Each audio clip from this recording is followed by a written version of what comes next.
በየቤታችሁ ሆናችሁ ወይም በተለያዩ ስፍራዎች ይህንን ፕሮግራም እየተከታተላችሁ የምትገኙ ክቡራን ተመልካቾቻችን ጤና ይስጥልን እንደምን አላችሁ? ይህ የኢትዮጵያ ብሔራዊ ምርጫ ቦርድ ለመጀመሪያ ጊዜ ለሰባተኛው ጠቅላላ ምርጫ ያዘጋጀው የፖለቲካ ፓርቲዎች የክርክር መድረክ ነው። በዛሬው የክርክር መድረካችን ርዕሰ ጉዳይ የሚሆነው አሁን በስራ ላይ ያለው የኢፌድሪ ህገ መንግስት ጉዳይ ነው። በዚህ የክርክር መድረክ ላይ ለመሳተፍ 4 የፖለቲካ ፓርቲዎችና ከተለያዩ የማህበረሰብ ክፍሎች የተውጣጡ ታዳሚያን በዚህ በስቱዲዮ ተገኝተዋል። ሁላችሁም እንኳን ደህና መጣችሁ። በዛሬው ክርክር መድረክ ላይ ለመሳተፍ ከኢትዮጵያ ዜጎች ለማህበራዊ ፍትህ አቶ ኢዮብ መሳፍንትና አቶ አንዱዓለም በእውቀቱ ተገኝተዋል። ከብልጽግና ፓርቲ አቶ ተክሌ በዛብህና አቶ ከድር ማሞ ተገኝተዋል። ከሰላም ለኢትዮጵያ ጥምረት ዶክተር መብራቱ አለሙና አቶ ብርሃኑ ዘለቀ ተገኝተዋል። ከወላይታ ህዝቦች ነጻነት ንቅናቄ አቶ ወልደማርያም ልሳኑና ወይዘሮ አሌቄ ቦጋለ ተገኝተዋል ማለት ነው። ወደ ክርክሩ ከመግባታችን አስቀድሞ ተከራካሪ የፖለቲካ ፓርቲዎች እዚህ በተደረደሩት አትሮንሶች ወይም ፖዲየሞች ላይ የሚቆሙበትን እና የንግግር ቅደም ተከተላቸው የሚሆነውን እጣ የምናወጣ ይሆናል። እጣውን ለማውጣት የኢትዮጵያ ብሔራዊ ምርጫ ቦርድ ባልደረቦች ወደዚህ እንድትመጡ ጋብዛለሁ። የእጣ ማውጣቱን ስነ ስርዓት ለማካሄድ ከአራታችሁም የፖለቲካ ፓርቲዎች አንድ ተወካይ ወደዚህ እንድትልኩልን እጠይቃለሁ።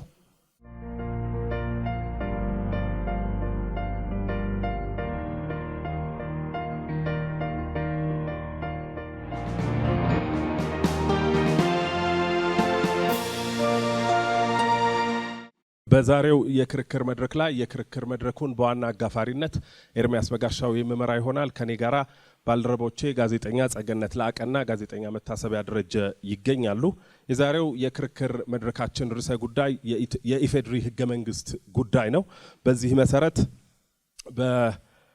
የክርክር መድረካችን በአጠቃላይ 5 ምዕራፎች ይኖሩታል። በመጀመሪያው ምዕራፍ የየፓርቲዎቻችሁን ሐሳቦች የምትገልጹበት የመግቢያ ንግግር የምታደርጉበት የመጀመሪያው ምዕራፍ ይሆናል። በሁለተኛው ምዕራፍ እዚህ ከምንገኘው የመድረኩ አጋፋሪዎች ጥያቄ የሚቀርብላችሁ ይሆናል። ከሶስታችንም በየተራ አንዳንድ ጥያቄዎች የምትቀበሉ ይሆናል። ከዚያ በመቀጠል ደግሞ በስቱዲዮ የሚገኙ ታዳሚዎቻችን ጥያቄ ያቀርቡላችኋል። ከነሱ የሚቀርቡ ጥያቄዎችን እንዲሁ ምላሽ የምትሰጡ ይሆናል። ከዛ በመቀጠል የሚኖረው ምዕራፍ እዚህ የምትገኙ ፖለቲካ ፓርቲዎች እርስ በርስ ጥያቄ የምትጠያየቁበት ምዕራፍ ነው። በመጨረሻም የፓርቲያችሁን የመጨረሻ የመውጫ ንግግር የምታደርጉበት ምዕራፍ ይሆናል። ስለዚህ በቀጥታ ወደ ዛሬው የክርክር መድረካችን እናልፋለን። በወጣው እጣ መሰረት የወላይታ ህዝቦች ነጻነት ንቅናቄ የመናገር ቀዳሚነቱን ይወስዳል ማለት ነው። የወላይታ ህዝቦች ነጻነት ንቅናቄ መጀመር ይቻላል። እናመሰግናለን። የተከበራችሁ ኢትዮጵያውያንና ኢትዮጵያውያት፣ በዚሁ በኢትዮጵያ ብሔራዊ ምርጫ ቦርድ በተዘጋጀው የክርክር መድረክ ላይ የወላይታ ህዝቦች ነጻነት ንቅናቄን በመወከል በህገ መንግስት ላይ ያለውን አቋም ለመግለጽ እፈልጋለሁ። እንግዲህ አንድ ሀገር መንግስት መሰረታዊ ዓላማዎች፣ መርሆች፣ እሴቶች እንዲሁም የተለያዩ ድንጋጌዎች፣ አሰራሮች ከአጠቃላይ ህገ መንግስቱ መንፈስ አንጻር የሚቃኙ ናቸው። ህገ መንግስት የሰው ልጅ በታሪኩ ዘመናዊ አስተዳደርን ከተላመደበት እና የፖለቲካ ማህበረሰብ መገንባት ከጀመረበት ጊዜ አንስቶ በህግና በስርዓት ለመተዳደር ከተፈጠረው ፍላጎት የመነጨ የህግ ሁሉ የበላይ የሆነ ህግ ነው። በዚህ ውስጥ እንግዲህ አስተዳደር አካላት እንዴት እንደሚፈጠሩ፣ እንደሚደራጁ፣ ስልጣን ወሰናቸው፣ አተገባበሩ ምን እንደሚመስል የሚደነግግ መሰረታዊና አጠቃላይ መርሆችና ስነ ስርዓቶችን የያዘ እናት ህግ ነው። ስለዚህም የአንድ ሀገር መንግስት ዋና መተዳደሪያ ህግ ሆኖ በሀገሩ የሚኖረውን የፖለቲካ ስርዓት ስልጣን ባለቤትነት፣ የመንግስት አካላት አወቃቀር፣ ስልጣን ክፍልና መንግስት አሰራር እንዲሁም የዜጎች መብቶች፣ ነጻነቶች በመንግስትና በዜጎች መካከል ያለው ሶሻል ኮንትራክት የሚደነግግ ዋናው የፖለቲካ መሳሪያ ነው።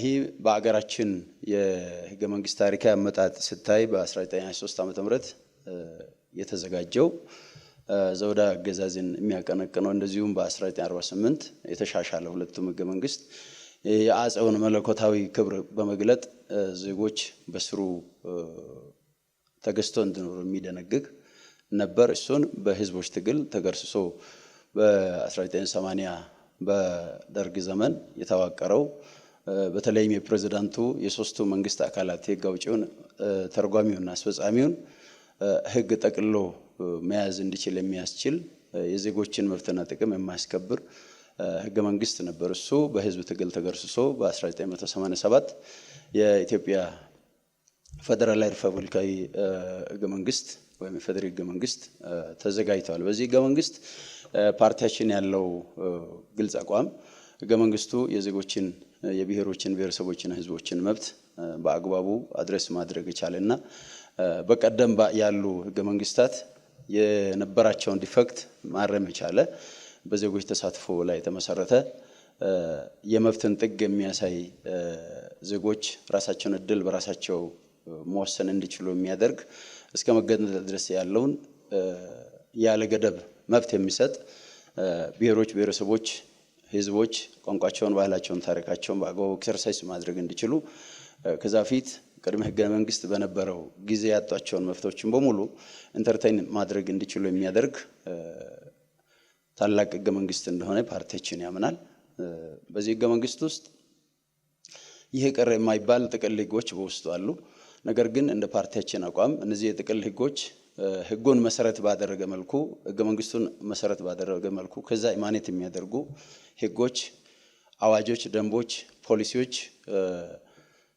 የተዋቀሩበት መንገድ አሁን ኢትዮጵያ ለገባችበት ቅርቃር መነሻ የሆኑ አንድም በአቅመ ቢስነት የተተረጎሙ አንድም በመሳሳብ ላይ የተመሰረቱ ለሰፊው ህዝብ ጥቅም ሳይሆን ለተለዩ አካላት ጥቅም በመወገን መልኩ በመሳሳብ የተሰበሰቡ አካላት የፈጠሯቸው የፖሊሲ የፕሮግራም ክፍተቶች እንደዚሁም ደግሞ አገርን በተለያየ ጊዜ የሚመሩ አካላት ለዚህ ህገ መንግስት ዋስትና ለመቆም ከሚሰጧቸው አስተሳሰቦች ኃላፊነት በጎደለ አያያዝ ምክንያት የተፈጠሩ ችግሮች ናቸውና እነዚህን ችግሮችን በማረም የኢትዮጵያ ህዝብ አሁን የተፈጠረው ከዚህ ቅርቃር ውስጥ ኢትዮጵያን መውጣት ይችላሉ ብለን በጥብቅ እናምናለን። አመሰግናለሁ። የወላይታ ህዝቦች ነጻነት ንቅናቄ የመግቢያ ንግግራቸውን አጠናቀዋል። ቀጥሎ የተናጋሪነት እድል የሚያገኘው ብልጽግና ፓርቲ ይሆናል። አመሰግናለሁ። ውድ ኢትዮጵያውያን እንኳን ለሰባተኛ ዙር ሀገራዊ ጠቅላላ ምርጫ በሰላም አደረሳችሁ አደረሰን።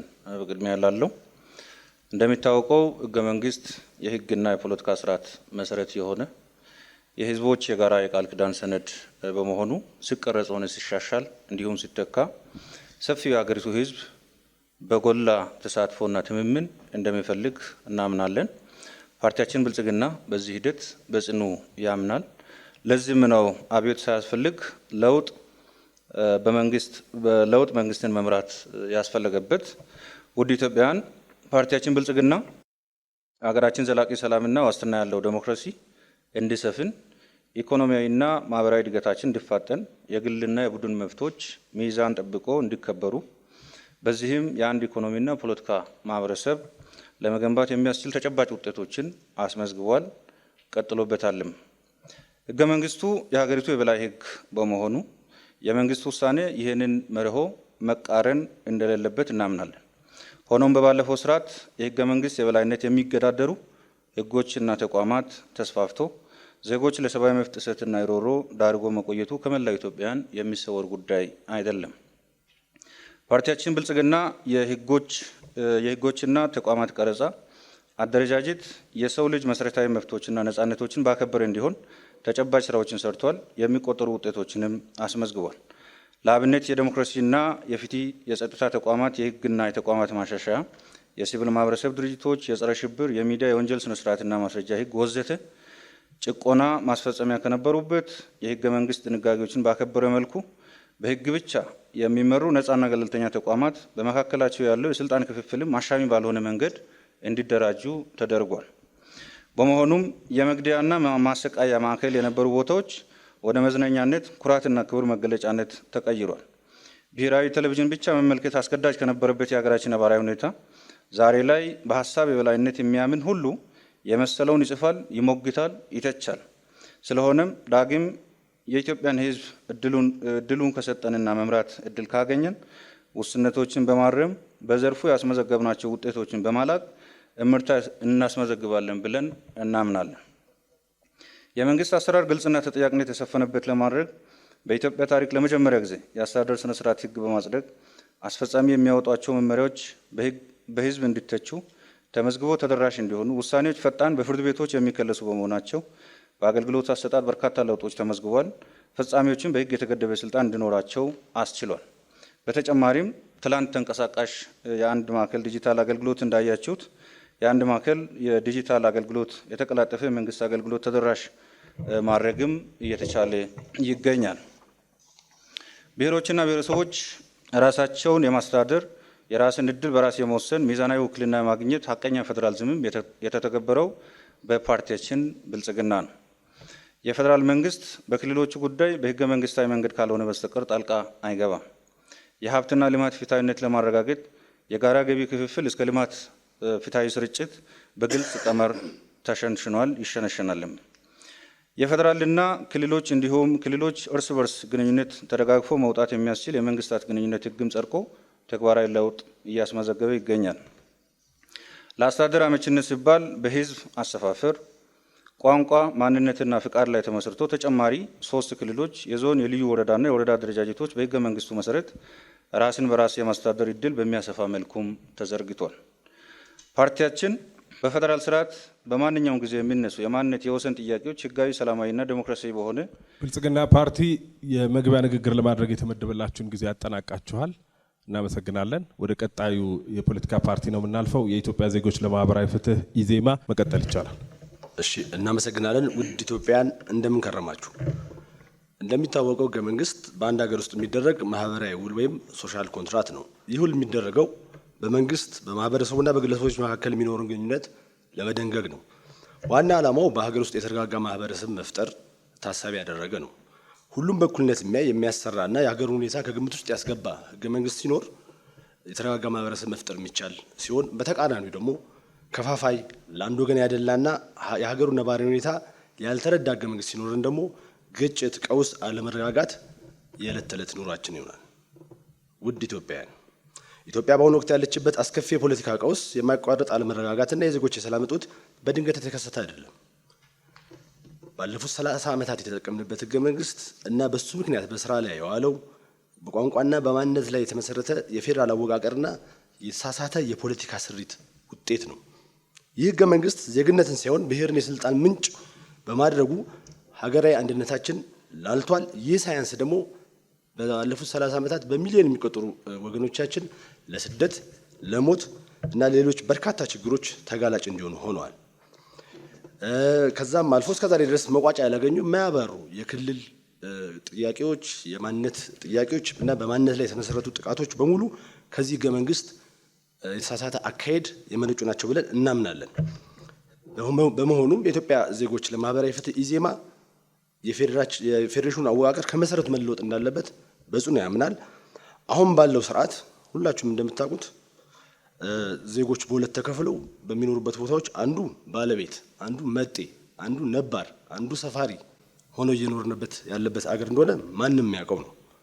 ይህ መዋቅራዊ ስህተት ደግሞ ቅድም እንዳልኩት ባለፉት 30 ዓመታት በሚሊዮኖች የሚቆጠሩ ሰዎች እንዲፈናቀሉ፣ ንብረታቸው እንዲያጡ፣ አካላቸው እንዲጎል፣ ህይወታቸውን እንዲያጡ እንዳደረገ ሁላችንም እንረዳለን።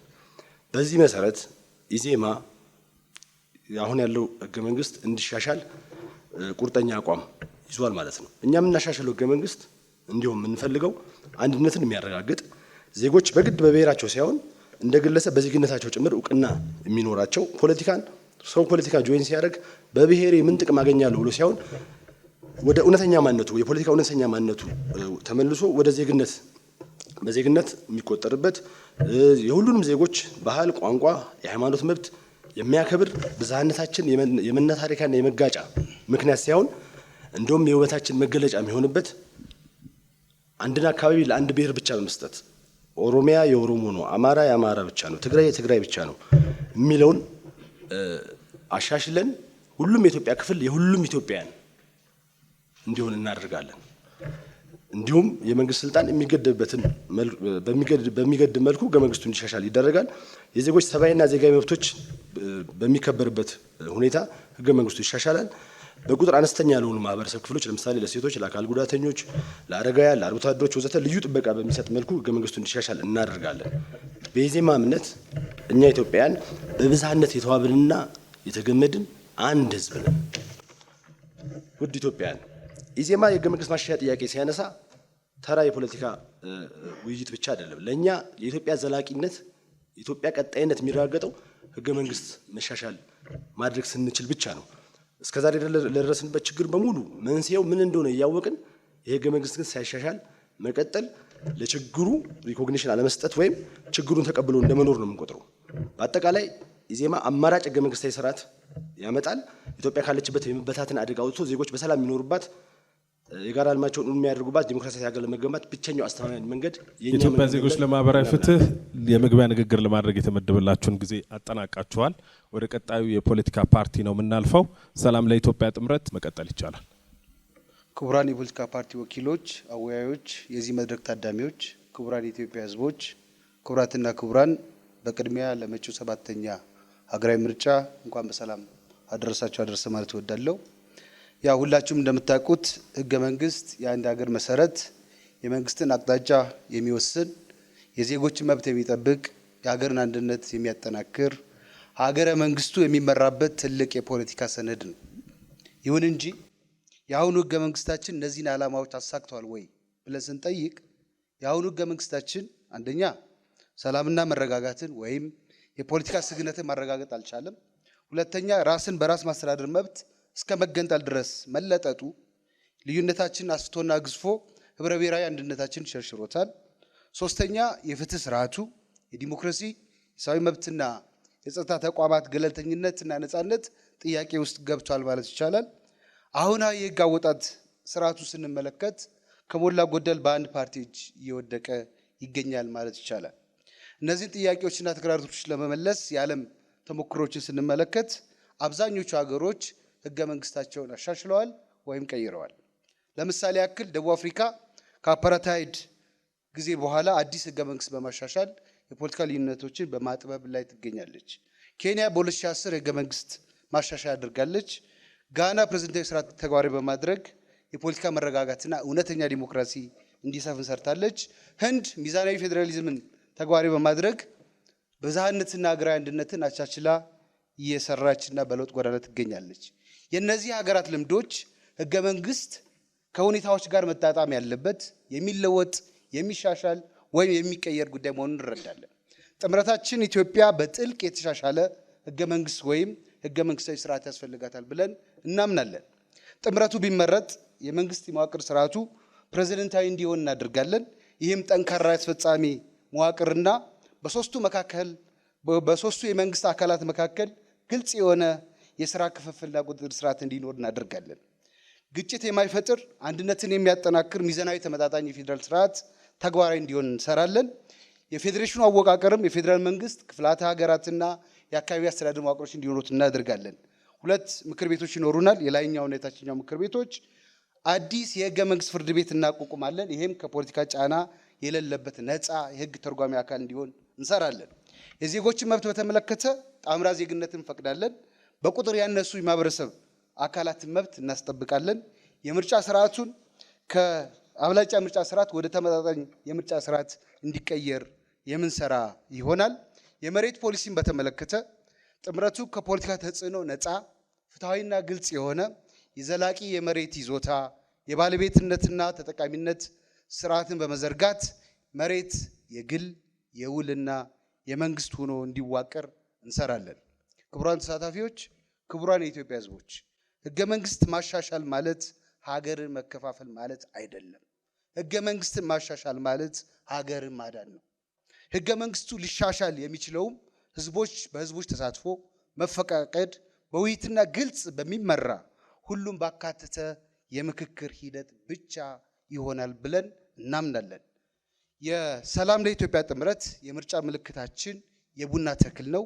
ቡናን በመምረጥ ዘላቂ ሰላምን እናጽና። ቡና የአንድነታችን፣ የባህላችን፣ የጋራችን መለያ ነው።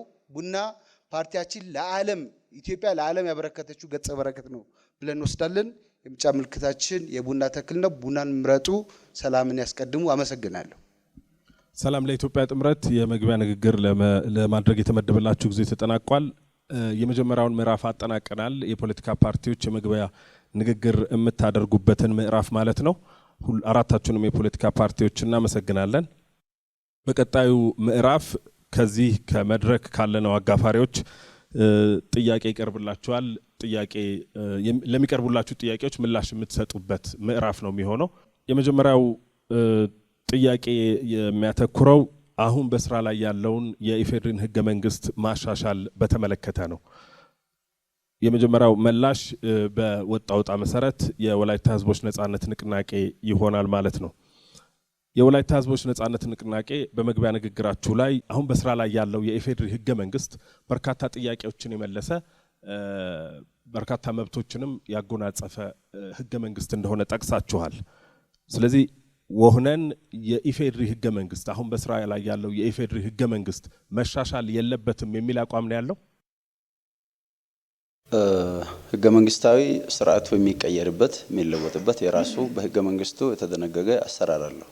ህዝብን ባሳተፈ መልኩ ህገ መንግስቱ በጥናት የተለዩ ክፍተቶች ናቸው ብሎ የሚለያቸው አብሶሉት ሰነድ ብለን ስለማንወስድ፣ ነገር ግን በዚህ ሰዓት ህገ መንግስትን ሳይሆን ህገ መንግስትን መነሻ ባደረገ መልኩ የተዘጋጀ እንደ ፓርቲ ያላችሁ አቋም መሻሻል አለበት ነው የለበትም? የለበትም። ህገ መንግስቱ በጸደቀበት እና በተረቀቀበት መንገድ ላይ ቅሬታ የሚያነሱ አካላት አሉ። ከአሳታፊነት አንጻር እሱ ላይ ያላችሁ እንደ ፓርቲ አቋም ምንድን ነው? እንግዲህ በውክልና ዲሞክራሲ ስርዓት ህገ መንግስቱ የረቀቀበት አሰራር ህዝቡ በወከላቸው በመረጣቸው ተወካዮች አማካኝነት በበቂ ተሳትፎ የጸደቀ ህገ መንግስት ነው የሚል እምነት አለን በፓርቲያችን። ነገር ግን ከዚህ ጋር የተያያዙ የምናነሳቸው የአሰራር ግድፈቶች ህገ መንግስትን ለመተርጎም የወጡ ህጎች፣ አዋጆች ላይ ያሉ ሰፋ ያሉ ቅሬታዎች አሉ። እነዚህን እንደ መንግስት ወህንን ቢመረጥ ሊያሻሽላቸው የሚገባቸው መሰረታዊ የሆኑ ግድፈቶች፣ በተለይም ደግሞ ጥቅል የሆነውን የህገ መንግስት ለምሳሌ ከህገ መንግስቱ አጨቃጫቂ ድንጋጌዎች አሉ። ከፌዴሬሽኑ እስከ መውጣት ድረስ መብት የሚሰጥ አንቀጽ አለ። እሱንም ትደግፉታላችሁ? በደንብ እንደግፋለን። ምክንያቱም የመብት ጥግ የሚባለው እሱ ነው። አንድ ጋብቻ ውስጥ ፍቺ የጋብቻው አካል ሆኖ የሚጸድቀው ሰዎች እንዲፋቱ ሳይሆን የመጨረሻው ጥግ መኖር የሚያቅታቸው ነገር ሲያጋጥም ተጨፈልቆ መኖር እንዳይችሉ የሚያደርግ የመጨረሻ የመብት ጥግ የሚያጎናጽፍ ፓርት እንደሆነ ይህንን አንቀጽ 39 ፓርቲያችን በጽኑ ያምናል። ጥሩ፣ ወደ ቀጣዩ የፖለቲካ ፓርቲ እናልፋለን። ቀጣዩ የፖለቲካ ፓርቲ ብልጽግና ፓርቲ ነው። የመግቢያ ንግግራችሁን ስናደምጥ ህገ መንግስታዊ ማሻሻያ ስለማድረግ የገለጻችሁት ግልጽ አቋም የለም። ብልጽግና ፓርቲ አሁን በስራ ላይ ያለውን የኢፌዴሪ ህገ መንግስት የጸደቀበትን የረቀቀበትን መንገድ በተመለከተ ያለው አቋም ምንድን ነው? መሻሻል አለበት የሚል እምነትስ አለው ወይ? አመሰግናለሁ። አሁን በስራ ላይ ያለው የኢፌዴሪ ህገ መንግስት ከኢኒሺዬሽን ከማርቀቅ ጀምሮ እስከ ጸደቀበት ያለው ሂደት አሳታፊ ነው ብለን እናምናለን። እንደሚታወቀው የህገ መንግስት አርቃቂ ኮሚሽን 87 አባላት የነበሩት በርካታ የፖለቲካ ኃይሎችን አሳትፏል።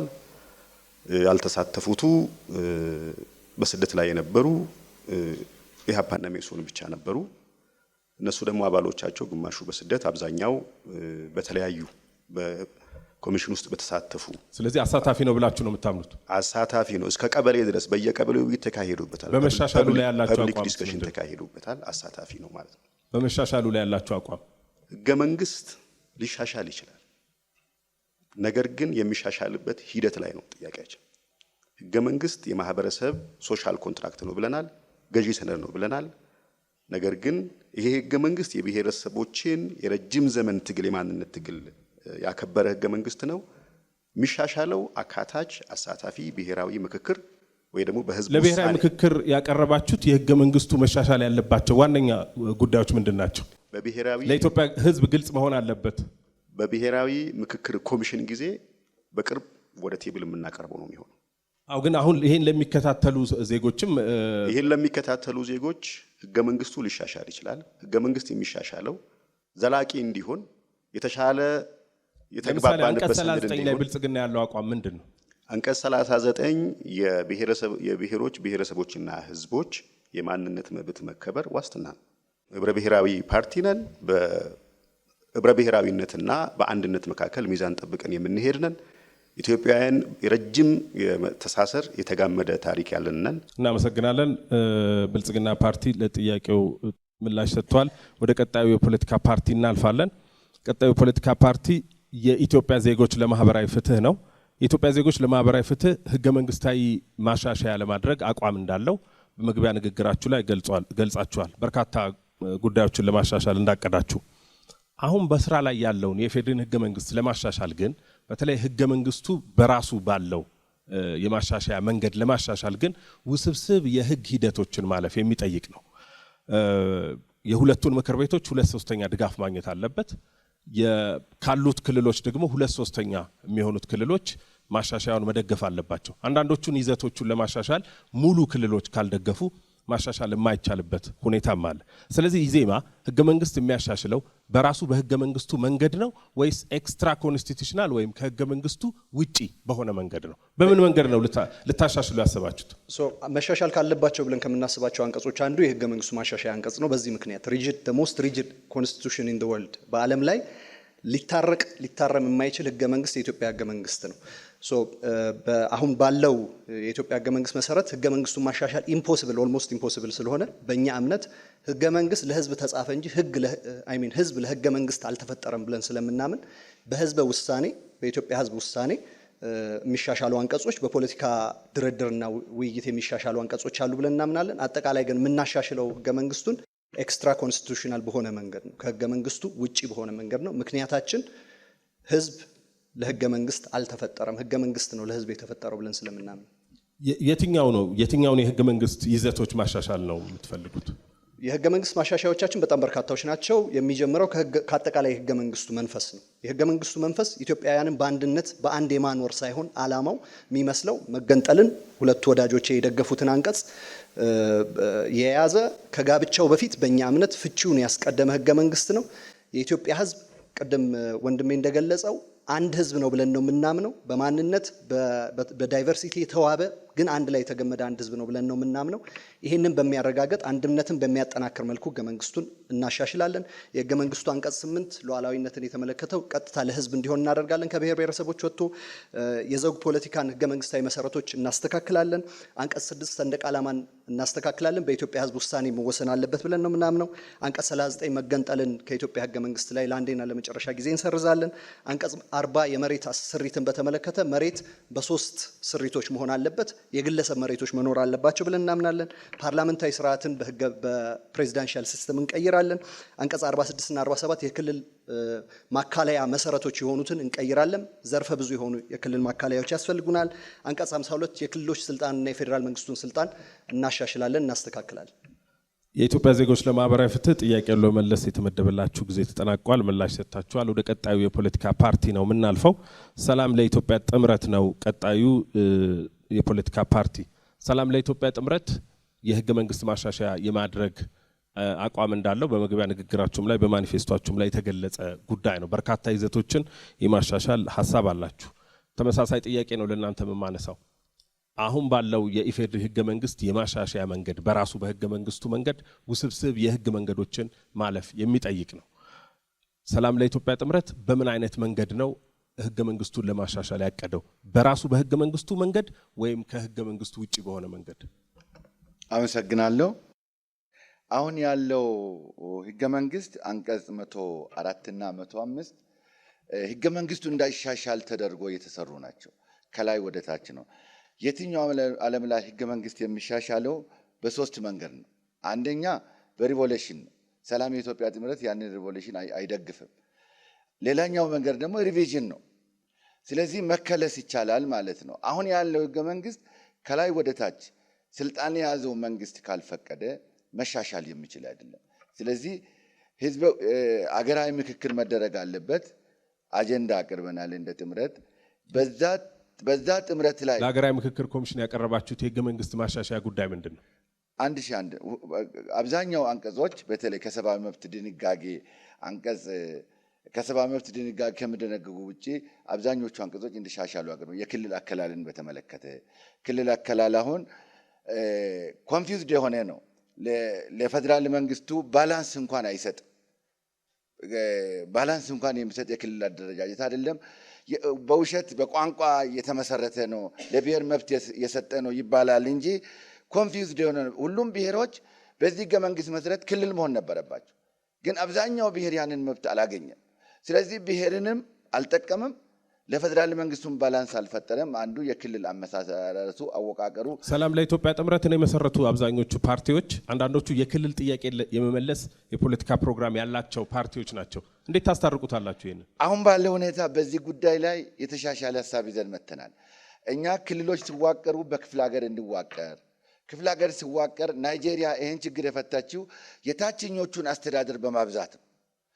ስለዚህ ፓርቲዎቹ ፕሮግራማቸውን ቀይረዋል ማለት ነው። ፕሮግራማቸውን መቀየር ሳይሆን የክፍለ ሀገር አደረጃጀት ለሁሉም ብሔር ብሔረሰቦች አሁን ልዩ ወረዳ፣ ልዩ ቀበሌ፣ ልዩ ዞን እስካሁን ስንጋደል የነበሩ ችግሮችን የሚፈታና ብዙ ክፍላት ሀገሮች ሲኖሩ ለፌደራል መንግስት የጥምረቱና የአባል ፓርቲዎቹ ሀሳብ ፈጽሞ ተለያየ ማለት ነው። አልተለያየም። በጥምረቱ ሀሳብ ውስጥ ሆኖ ክልል ጥያቄም በክፍለ ሀገር ውስጥ ይመለሳል። የወረዳ ጥያቄውን ለመመለስ የተመደበላችሁ ጊዜ ተጠናቋል። እናመሰግናለን። የኔን ጥያቄዎች ሁላችሁም የፖለቲካ ፓርቲዎች መልሳችሁ አጠናቃችኋል። በቀጣይ ጥያቄ የምትጠይቃችሁ ባልደረባዬ ጸገነት ላቀ ትሆናለች። ወደሷ አመራችኋለሁ። እሺ፣ ያው ጥያቄዎቹ በቅደም ተከተላችሁ መሰረት ነው የሚቀርቡት። የመጀመሪያው ጥያቄ የወላይታ ህዝቦች ነጻነት ንቅናቄ ነው የሚቀርበው።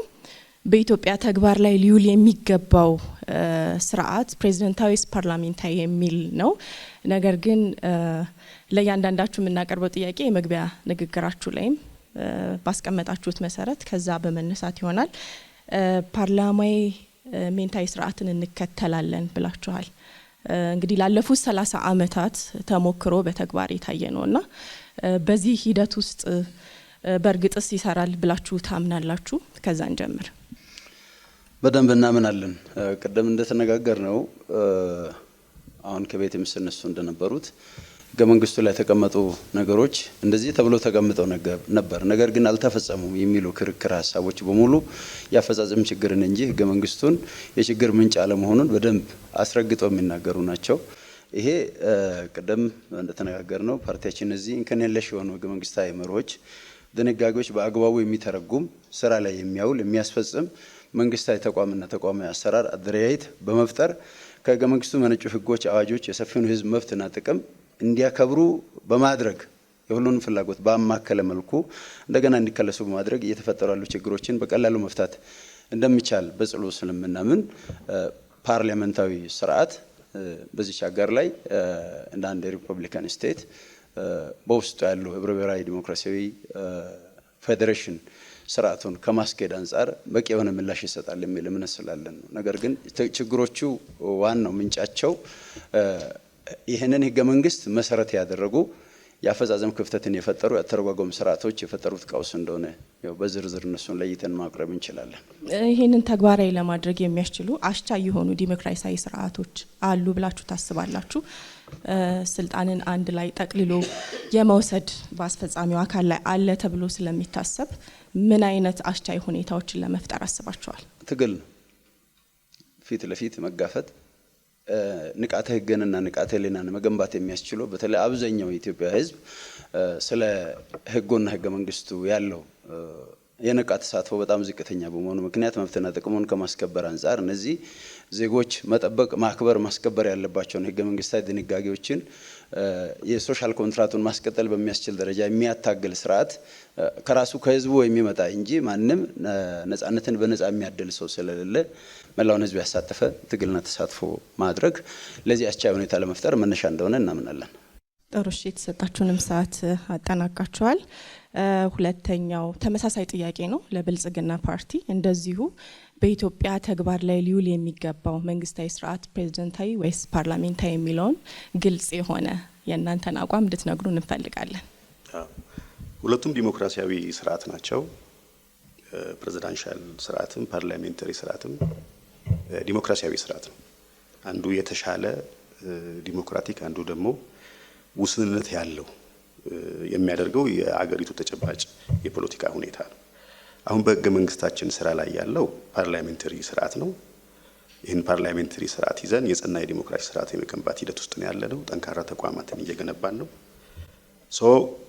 ፕራክቲካሊ ስለዚህ የትኛውን ነው ይዛችሁ መቀጠል የምትፈልጉት? የትኛውን ነው የምትደግፉት? አሁን ፓርላሜንታሪ ስርዓትን ይዘን እንቀጥላለን። በህዝብ በምክክር ኮሚሽኑ በሚካሄደው የአገር አቀፍ የብሔራዊ ምክክር ሂደት ውስጥ ወደ ፕሬዝዳንሻልም ይዝለቅም ከተባለ ውሳኔውን ተቀብለን ተግባራዊ የምናደርግ ይሆናል ማለት ነው። ምንድነው ያቀረባችሁት ጥያቄ? አጀንዳችንን አቅርበናል ለኮሚሽኑ። አጀንዳዎቻችን ግን ምክክሩ በሚጀምርበት ወቅት ይፋ የምናደርግ ይሆናል። በምክክር ሂደቱ ባቀረብነው አጀንዳ ውሳኔ ያገኝ የተግባባንበት የመንግስት ስርዓት ተግባራዊ ሊሆን ይችላል። በፓርላሜንታሪም በፕሬዝዳንሻሉም ዲሞክራቲክ የሆነ ስርዓት ለመገንባት አስቻይ ምህዳር አለ ብለን እናምናለን። ጥሩ፣ እሺ፣ እናመሰግናለን። ተከታዩ ጥያቄያችን ያው ተመሳሳይ ነው፣ ለኢዜማ ነው። ግን ኢዜማ የፕሬዝዳንታዊ ስርዓትን እንቀይራለን ብላችኋል ከፓርላሜንታዊ ስርዓትና በአጠቃላይ እንደ ኢትዮጵያ ሰፊ ብዝሃነት ማንነት ላለበት ህዝብ ይህንን ፕሬዝዳንታዊ ስርዓት መከተል ለግጭትና ለብጥብጥ ይዳርጋል ብለው የሚያምኑ ህዝቦች አሉ፣ ጥናቶችም አሉና ይህንን ችግር በትክክል ተገንዝባችሁታል? በትክክል ተገንዝበነዋል። የኛ አረዳድ በተቃራኒው ነው። ኢትዮጵያ እንደ ኢትዮጵያ ላለ ዳይቨርስ ለሆነ ሶሳይቲ ብዝሃ ሃይማኖት፣ ብዝሃ ካልቸር፣ ብዝሃ ቋንቋ ለሆነ ማህበረሰብ አንድ ዩኒፋይ የሚያደርገው ፊገር ያስፈልገዋል ብለን እናምናለን። የኢትዮጵያ 130 ሚሊዮን ህዝብ የሚወክል ቢያንስ በአብላጫ ድምጽ ከ50% በላይ በሆነ ህዝብ የሚመረጥ ፊገር ኢትዮጵያውያን ሁሉ መሪያችን ብለን የምንቀበለው አንድ ሰው ያስፈልገናል ብለን እናምናለን። ይሄንን የሚያመጣልን ፕሬዚዳንሻል ሲስተም ነው። ከዚህ በተጨማሪ ግን ነገር ግን ደግሞ የሚመረጠው ፕሬዝዳንት ከፋፋይ ሊሆን ይችላል፣ አምባገነን ሊሆን ይችላል የሚል ነገር አለ። በጣም ጥሩ ጥያቄ ነው። ግን ካቪያት እናስቀምጣለን። በእኛ በኩል የፕሬዚዳንሻል ሲስተማችንን በግልጽ አስቀምጠናል ፕሮግራማችን ላይ እንዴት እንደምናደርገው። ዋናው አላማውም ይሄ ዩኒፋይንግ ፊገር እንዲሆን ማድረግ ነው። ይሄንን ማድረግ የሚጠቅመው ሁለተኛው እኛ ፖለቲከኞችም ከፋፋይ ትርክቶችን ይዘን መተን እንዳንመረጥ በማድረግ ሁሉንም ዩኒፋይ ካላደረግን 50 ሲደመር 1 ካላገኘን መሪ መሆን እንደማንችል አውቀን ህዝቡን በማሰባሰብ በማስተባበር ላይ እንድናተኩር ያደርጋል። ትልቅ ብሔሮች ሊወጣ ይችላል፣ ሊወከል ይችላል የሚል ስጋትም አለ። በብሔር ከተመረጠ እንደዛ ነው የሚሆነው። ግን ኢትዮጵያ ውስጥ እንደምታውቂው አንድ ብሔር የለም 50 ሲደመር 1 ያለው 50 ሲደመር 1 ህዝብ ቁጥር ያለው ኢትዮጵያ ውስጥ አንድ ብሔር የለም። ስለዚህ አናሳ ብሔሮች አይወከሉም። እሱን ነው የምናደርገው። ለምሳሌ 2/3 ከሆኑ ክልሎች ወይም ደግሞ በዛን ጊዜ በሚኖሩት ክፍለ ሀገሮች 2/3 ድምጽ ማግኘት አለበት፣ 50+1 ማግኘት አለበት ያ ሰው በፕሬዝዳንትነት የሚመረጠው ሰው። ይህንን ማድረጋችን አንድነታችንን ያጠናክራል። ተጠያቂ የምናደርገው በገዛ ድምጻችን የመረጥነው መሪ እንዲኖረን ያደርጋል። በጥቂቶች የተመረጠ መሪ ሀገርን በሙሉ እንዳያስተዳድር ገደብ ያበጅለታል። እሺ፣ ሰዓታችሁን ጨርሳችኋል። እናመሰግናለን። ተከታዩ ጥያቄ ሰላም ለኢትዮጵያ ጥምረት ፓርቲ ይሆናል። ተመሳሳይ ጥያቄ ነው። በኢትዮጵያ ተግባር ላይ ሊውል የሚገባው ስርዓት ፕሬዝዳንታዊ ወይስ ደግሞ ፓርላሜንታዊ የሚለው ነው። እናንተ በእርግጥ ፕሬዝዳንታዊ እናደርጋለን ብላችኋል። ስለዚህ ፕሬዝዳንታዊ እናደርጋለን ስትሉ የጠቀስናቸውን ቀደም ሲል ችግሮች እንዴት ለማስተናገድ አስባችኋል የሚለውን ይመልሱልኝ። እሺ፣ አመሰግናለሁ። እኛ ዋና የፕሬዝዳንታዊ ስልጣን ስርዓተ መንግስት ዋናው ጥሩ ባህሪ ምንድነው? የስልጣን ክፍፍል አለ፣ ቼክ ኤንድ ባላንስ አለ። ስለዚህ ፕሬዝዳንቱ ብቻ አይደለም ስራ የሚሰራው። እንዳው በህገ መንግስቱ ላይ የፕሬዝዳንቱ ስልጣን ኢኑመሬት ይደረጋል፣ የምክር ቤቱ ስልጣን ኢኑመሬት ይደረጋል፣ የዳኝነት ስልጣን ኢኑመሬት ይደረጋል። ስለዚህ ቼክ ኤንድ ባላንስ ያደርጋል። አንድ አብሶሉት ፓወር የሚኖረው አይነት አይደለም። እንዳው ፓርላሜንታሪ ሲሆን ነው ስልጣን የተቀላቀለ አስፈጻሚው አብሶሉት ሆነ ፓወር ያለው የሆነ ቡድን ተነጋግሮ ህግ ያወጣ በህግ የሚገዛ ስርዓት የሚፈጠረው ፓርላሜንታሪ ስርዓት ውስጥ ነው። ፕሬዝዳንታዊ ስርዓት ውስጥ ሲሆን ግን ሁሉ ነገሮች ግልጽ የሆኑ ትራንስፓረንት የሆኑ የስልጣን አካላት ስልጣን በህግ የተገደበ በህግ የተወሰነ ህገ መንግስቱ እነዚህን ነገሮች አኮሞዴት ካደረገ ፍርድ ቤቶች ሚናቸውን ከተወጡ ህግ አውጪው ሚናውን ከተወጣ አስፈጻሚው ሚናውን ከተወጣ ባላንስ የሆነ አገርን አንድ የሚያደርግ የሁሉንም ህዝቦች ውክልና አካታች የሆነ መንግስታዊ ስርዓት የሚኖረው በፕሬዝዳንታዊ ስርዓት እንጂ ፓርላሜንታሪ አይደለም። ስልጣኖቹ አይቀላቀሉም፣ ኢንዲፔንደንትሊ ስራ ይሰራሉ። ግን ቼክ ኤንድ ባላንስ እና የቁጥጥር ስርዓት ይኖራል የሚለው ከተመረጠው ፕሬዝዳንት ጋር በተያያዘ አምባገነናዊ ይሆናል የሚሉ ስጋቶችና ችግሮችን እናንተ እንዴት ነው የምትረዱት? አምባገነንነት እንግዲህ የመንግስትም የሰው ባህሪም ነው።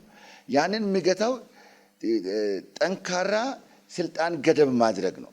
በስልጣን ሂደቱ ላይ ጠንካራ ገደብ ማድረግ፣ ቀጥሎ ደግሞ ቼክ ኤንድ ባላንስ አንዱ አንዱን እንዴት ይቆጣጠራል፣ አንደኛው መንግስት መዋቅር ከአንደኛው ጋር እንዴት ተጠያቂ ይሆናል፣ እንዴት ኃላፊነቱን ይወጣል የሚለው በህገ መንግስቱ በግልጽ ከተቀመጠ እንደዚህ ያሉ አምባገነን ነገሮች ሊኖሩ አይችልም። አልፎም አምባገነን ውሳኔ የሚሰጥ ነገር ካለ ወይ ጁዲሸሪው ይዘዋል ወይ ደግሞ ፓርላመንቱ ይዘዋል። ስለዚህ የአይነት ነገሮች ስለሚኖሩ ቼክ ኤንድ ባላንስ ስለሚኖር ጠንከር ያለ አገርና አካታች መንግስታዊ ስርዓት ሊኖር የሚችለው በፕሬዝዳንታዊ ነው። ስልጣን የማይቀላቀልም ከሚል ሂሳቤ። ጥሩ፣ ሰዓታችሁ ተጠናቋል። እናመሰግናለን። ባልደረባዬን ጋዜጠኛ ጸገነት ላቀንም ምላሽ የሰጣቸው የፖለቲካ ፓርቲዎችንም አመሰግናለሁ። ቀጣዩን ጥያቄ የምታቀርብላችሁ ደግሞ ባልደረባዬ መታሰቢያ ደረጀ ነች። ወደ እሷ አመራችኋል። አመሰግናለሁ። ምን አንድ ጥያቄ ነው ለሁላችሁም የማቀርበው። ህገ መንግስታዊ ክለሳ ወይም ደግሞ ማሻሻያ የሚለውን ነገር ስናነሳ ብዝሃነት ባለበት ሀገር ውስጥ ብዙ ጥያቄዎች፣ ብዙ ፍላጎቶች አብረው ይነሳሉ። በተለይ ደግሞ በዋናነት ህገ መንግስት ውስጥ ካሉት ከስራ ቋንቋ፣ ከሰንደቅ ዓላማ፣ ከብሔራዊ መዝሙር፣ ከሀገራዊ ምልክቶችና ከሌሎችም ተያያዥ ጉዳዮች ጋር ተያይዞ የተለያዩ ጥያቄዎችና ሀሳቦች ይነሳሉ። እነዚህን ጥያቄዎች በምን መልኩ ልትመልሱ አስባችኋል? እነዚህ ከህገ መንግስት አንጻር ኢትዮጵያ ውስጥ ያለው የቋንቋ፣ ባህል፣ ማንነት፣ ታሪክ ብዝሃነት በራሱ በህገ መንግስቱ ዋስትና የተሰጠው ነው።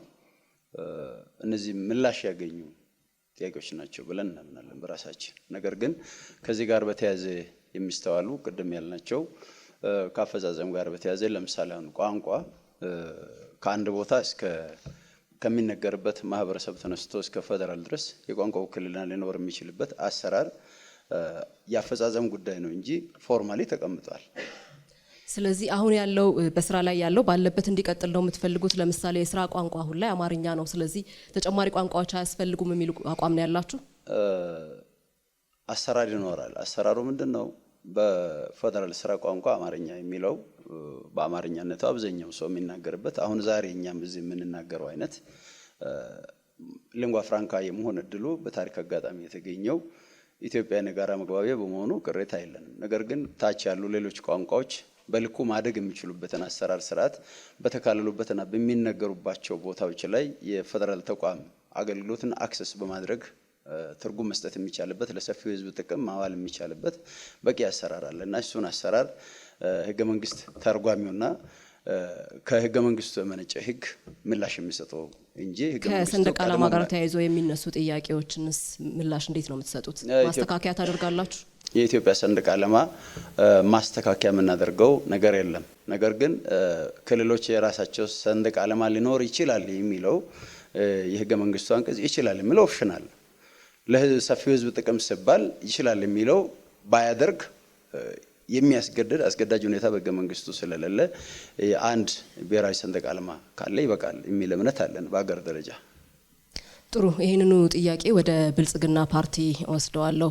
ምርጫውን ብታሸንፉ አሁን ያሉት ቀደም ሲል የጠቀስኳቸው ከስራ ቋንቋ፣ ከሰንደቅ ዓላማ፣ ከብሔራዊ መዝሙርና ሌሎችም ተያያዥ ጉዳዮች ጋር ያሉ አሰራሮችን ባሉበት ታስቀጥላላችሁ ወይስ አዲስ የምታስተዋውቁት ሀሳብ አላችሁ? አመሰግናለሁ። እንደሚታወቀው ህገ መንግስታችን በአንቀጽ 5 ላይ ለሁሉም የኢትዮጵያ ቋንቋዎች እኩል እውቅና የሰጠ ነው። ለስራ አመቺነት የፌዴራል የስራ ቋንቋ ሆኖ የተመረጠው ለጊዜው አማርኛ ነው። ክልሎች እንደ የተጨባጭ ሁኔታቸው የራሳቸውን የስራ ቋንቋ የመምረጥ መብት አላቸው። መርጠውም እየተገለገሉበት ይገኛሉ። እንደሚታወቀው በ2012 የቋንቋ ፖሊሲያችን ላይ ግልጽ አድርገን አስቀምጠናል።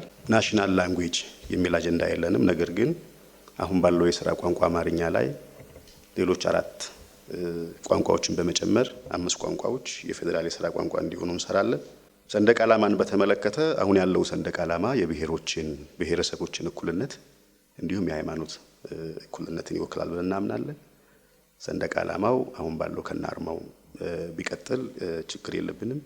ከዚሁ ጋር ተያይዞ በተለያዩ ምልክቶች ላይ፣ በታሪክ ላይ፣ በትርክት ላይ ያለንን ቁርሾ በብሔራዊ የምክክር ኮሚሽን አማካኝነት በሚካሄደው ናሽናል ዳያሎግ ብሔራዊ ምክክር ወደ ኋላ ለመልሶትና 5 ቋንቋዎች በምን መስፈርት ተመረጡ?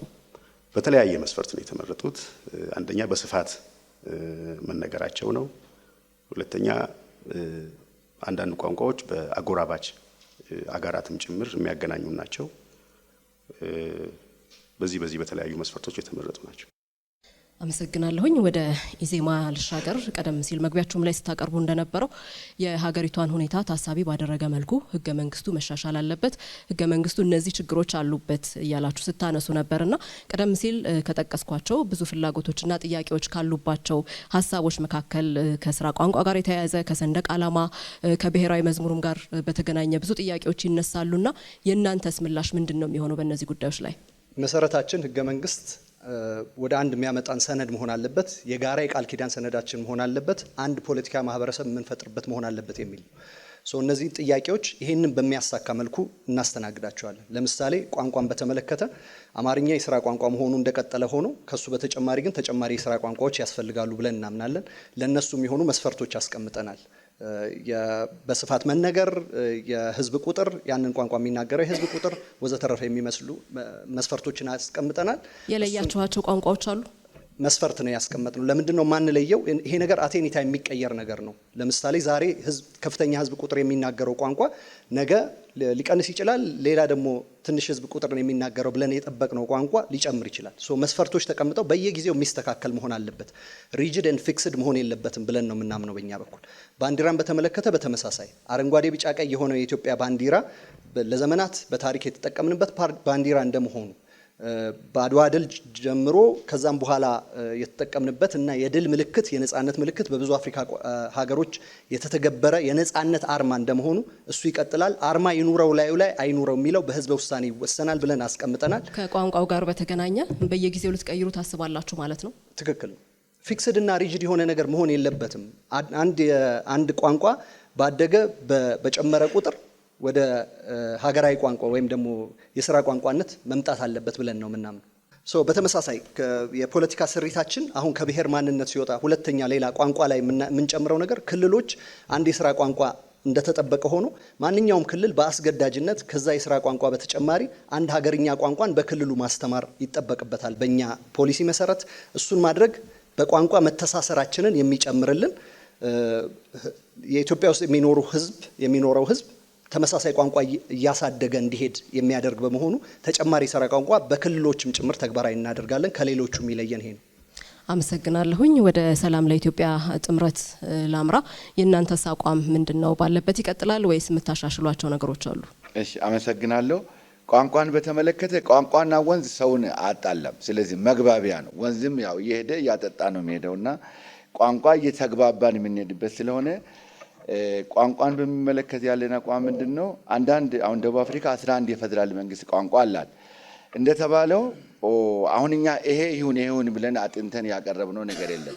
ህገ መንግስቱ ሲሻሻል በህገ መንግስቱ ማዕቀፍ ውስጥ ሆኖ ሁሉ ነገሮች ጥናት ቀርቦ ማሻሻ ሀሳቡ ቀርቦ አብሮ ሲሻሻል እነዚህ ነገሮች ሰፋ ብሎ ብዙ ብዝሃ ቋንቋ እንዳለን ሁሉ ብዙ ቋንቋ የፌደራል መንግስቱም የስራ ቋንቋ እንዲሆኑ ክልሎችም ሄዶ እንደዚህ ድንበር ዘለል የሆኑ ቋንቋዎች ማህበረሰቡን ለማቀራረብ በሰፊ እንዲነጋገርና ህዝቦች እንዲቀራረቡ የሚያደርጉ ነገሮች እንዲኖሩ እንፈልጋለን። የትኞቹን ቋንቋዎች ነው የለያችሁት?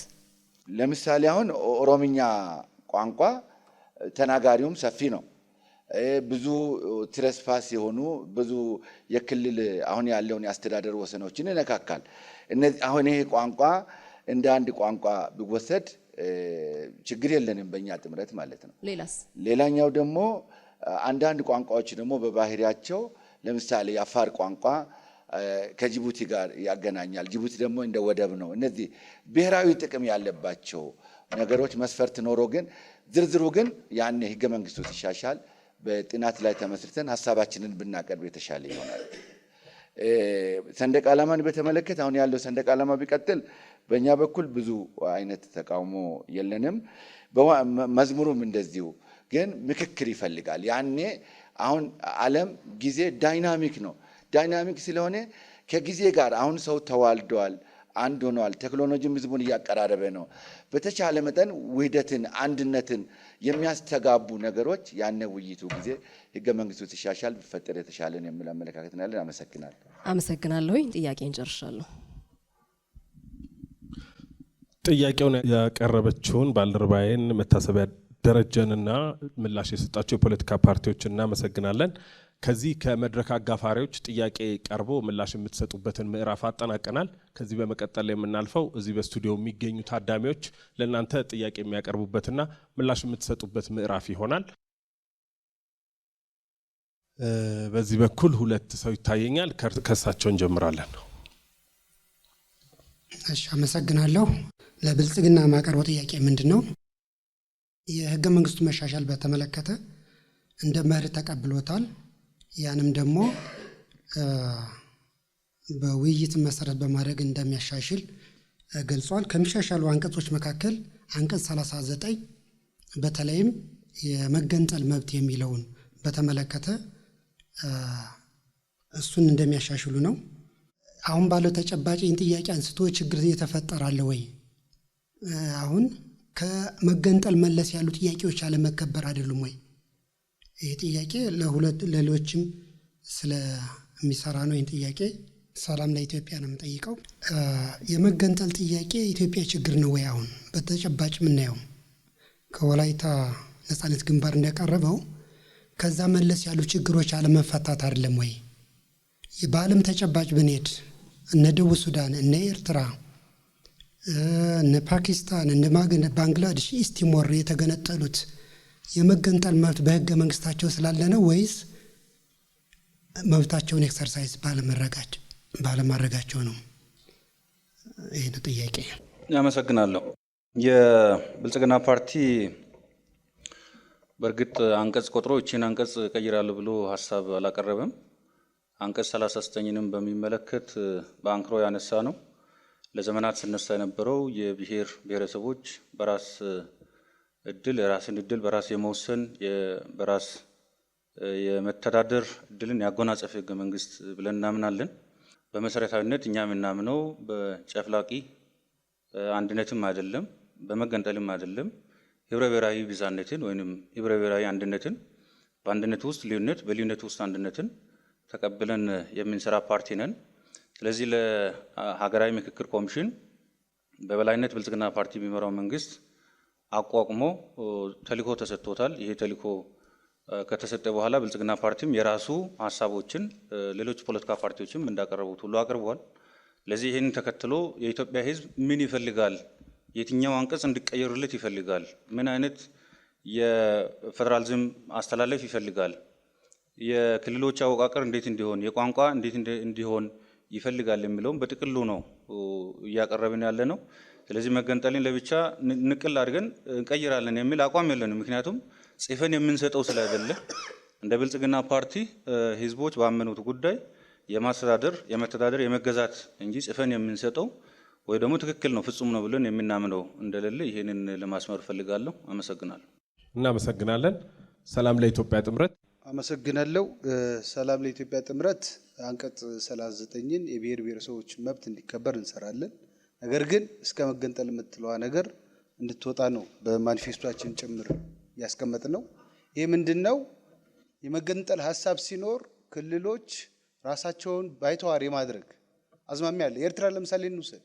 ተገንጥላ ከሄደች በኋላ ዛሬ ለኢትዮጵያ ብሔራዊ ፈተና አይደለም እንደ የሆነችው። አሁን ኢትዮጵያ እኛም ባደረግነው ዳሰሳ ጥናት አገራዊ አንድነት ተሸርሽሯል። ይህም የመጣበት ብሔሮች ራሳቸውን እንደ ሀገር እየቆጠሩ ነው። አንድ ሀገረ መንግስት ነው ያለን። በዚህ ሀገረ መንግስት ውስጥ ሁሉም ዜጋ ሁሉም ብሔር መብቱ ተከብሮ እንዲኖር ማድረግና ይሄን እሳቤ ማሰብ የለብንም እኛ ኢትዮጵያውያን። ኢትዮጵያ ታላቅ ሀገር የነበረች ነች፣ ማደግ አለባት፣ በዓለም ላይ ታዋቂ መሆን አለባት። ግን የመገንጠልን ጥያቄ ይዛ አስቀምጠን ነገ የሚፈጠረው ነገር አናውቅም። ሁሉም ብሔረሰብ ልገንጠል ብሎ ሊነሳ ይችላል። ከኤርትራ ተሞክሮ መውሰድ መቻል አለብን። ከዛ በኋላ ስንት ጦርነት ውስጥ ነው የገባነው ኤርትራ ጋር። የ92ቱን ጦርነት ማንሳት ይቻላል። አሁን የሰሜኑ ጦርነት ማንሳት ይቻላል። አሁን ላይ በዚህ ሰዓት ላይ የሆነ ነገር ማንሳት ይቻላል። እና የመገንጠል ጥያቄ ፈጽሞ ለኢትዮጵያውያን ያስፈልጋል የሚል እምነት የለንም። ይህን ደግሞ በደንብ በማኒፌስቶችንም ያሰመርንበት ጉዳይ ነው። በዚህ መልኩ ቢታይ ስናት አባውት መብት ኤክሰርሳይዝ የማድረግና ያለማድረግ ጉዳይ አይደለም። ሀገራዊ አንድነትን ሀገረ መንግስቱ የማጽናትና የማስቀጠል ጉዳይ እንደሆነ ተደርጎ ቢታሰብ፣ ይሄ ማለት የብሔረሰቦችን ቋንቋ፣ ባህል፣ ወግ፣ አንድነትን የሚሸረሽር ጉዳይ አይደለም። ቢያንስ በአንድ ሀገር ውስጥ ሆነው አካታች የሆነ ተመጣጣኝ የፌዴራል ስርዓትን ተግባራዊ ብናደርግ ከፓርላመንተሪ የፌዴራል ስርዓት ወደ ፕሬዚደንሻል የፕሬዚደንት ስርዓት ብንቀይረው አጠቃላይ ህገ መንግስቱም መንፈሱም ስለሚቀየር በዛ ልክ ብንሄድ አሁን የምናያቸው ግጭቶችም አይኖሩም፣ ሰላም ማረጋጋት ማስፈን እንችላለን ብለን እናስባለን። እናመሰግናለን። እናመሰግናለን። ወደ ቀጣይ ጥያቄ እናልፋለን። እሺ፣ አመሰግናለሁ። የምጠይቀው ገዢውን ፓርቲ ብልጽግናን ነው።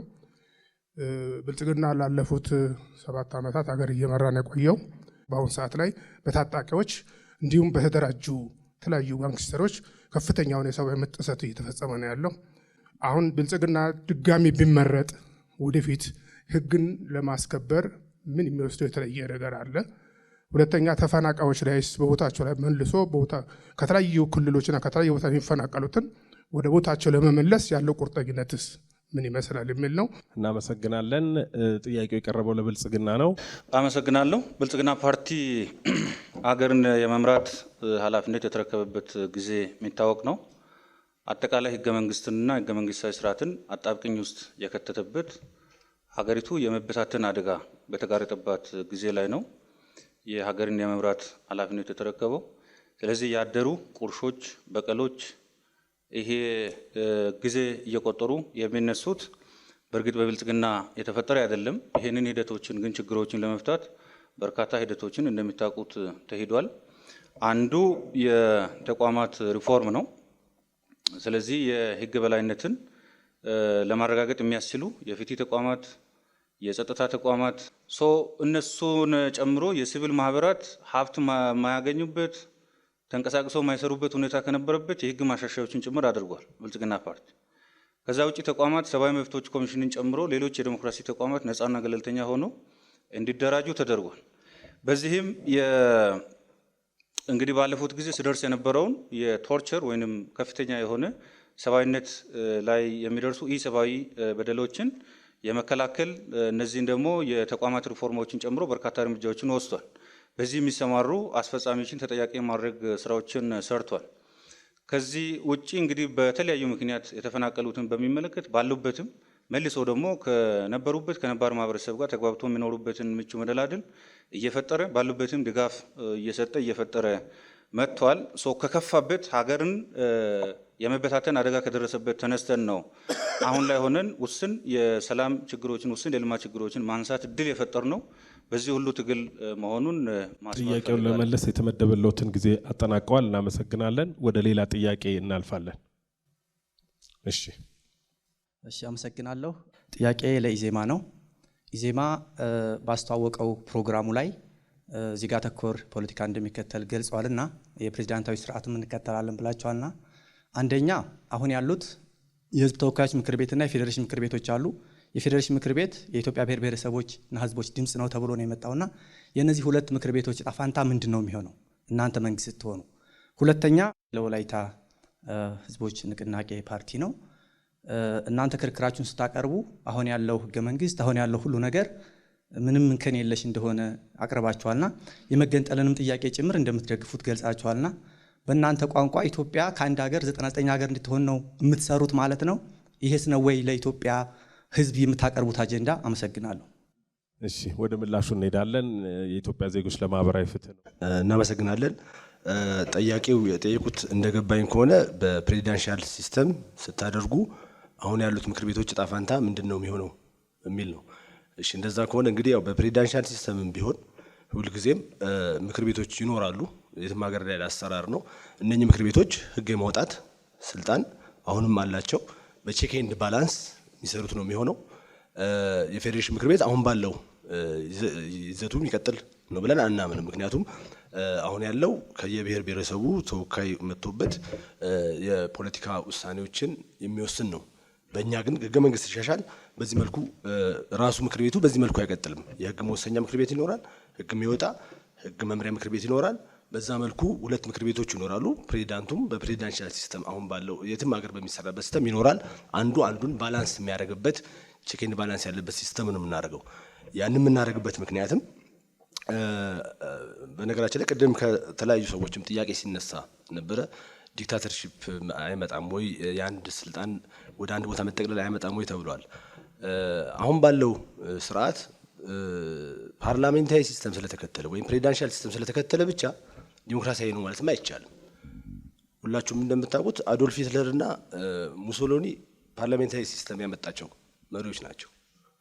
እነ ኢንዲራ ጋንዲ በፓርላሜንታሪ ሲስተም መጥተው ባልተለመደ ሁኔታ ህንድ ውስጥ ባልተለመደ ሁኔታ የዲክታተርሺፕ ለ2 ለ3 ዓመት የቆየ መብቶችን የመገደብ ነገር ታይቷል። ግዴታ ያንን ስለተቀየረ ያ ይመጣል ብለንም አናምንም። እኛ በዋናነት ቅድም ባልደረባዬ እንደተናገረው የአንድነት ስሜት እንዲፈጥር ስንል ሁሉም ኢትዮጵያ የሚመርጡት ሲስተም የሚመርጡት ሰው የአንድነት ስሜትን ያመጣል ብለን ያመጣ ነውና ምክር ቤቶቹ ይቀጥላሉ። የህግ ማውጣት የህግ መወሰን ስልጣናቸው ይኖራል። ፕሬዚዳንትም ይኖራል። በቼክ ኤንድ ባላንስ ሰዓት አጠናቀዋል። የወላይታ ህዝቦች ነጻነት ንቅናቄ መጀመር ይቻላል። እሺ፣ አመሰግናለሁ። ምናልባት የተጠየቅነው ጥያቄ አሁን ያለው ህገ መንግስቱ ምንም አይነት ችግር የለበትም፣ በሱ ማስቀጠል እንፈልጋለን፣ ብንመረጥ ብናሸንፍ የሚል ሀሳብ ቀርቧል የሚል ነው። ያንንም ምናልባት እኛ አሁን ያለው የህገ መንግስት ችግር ሆኖ የታየን የአፈጻጸም ክፍተቶች እንዳሉበት ያው በአቅም ማነስ ሲተረጎም የሚታዩ ክፍተቶች እንዳሉበት ነው እንጂ ኢትዮጵያ እንደ ኢትዮጵያ 99 ቦታ እንድትቆራረጥም እንድትበታተንም የኛ ዓላማም እቅዳችንም አይደለም። ዞሮ ዞሮ አንቀጽ 39 የሚሆነው የመጨረሻ አማራጭ ነው። የመጨረሻ አማራጭ ነው።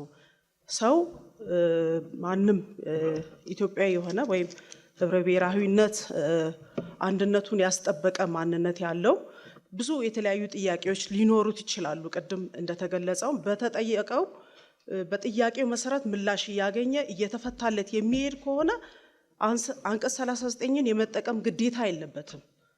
አማራጭ ሲታጣ የመጨረሻ ደረጃ ሲደረስ የሚካሄድበት አማራጭ ሊሆን ይችላል የሚል ሀሳብ እንጂ ኢትዮጵያን የመከፋፈል የመገነጣጠል ሀሳብ የለንም የሚል ሀሳብ ምላሽ ነው ያለኝ። ጥያቄ ለኢዜማ ነው።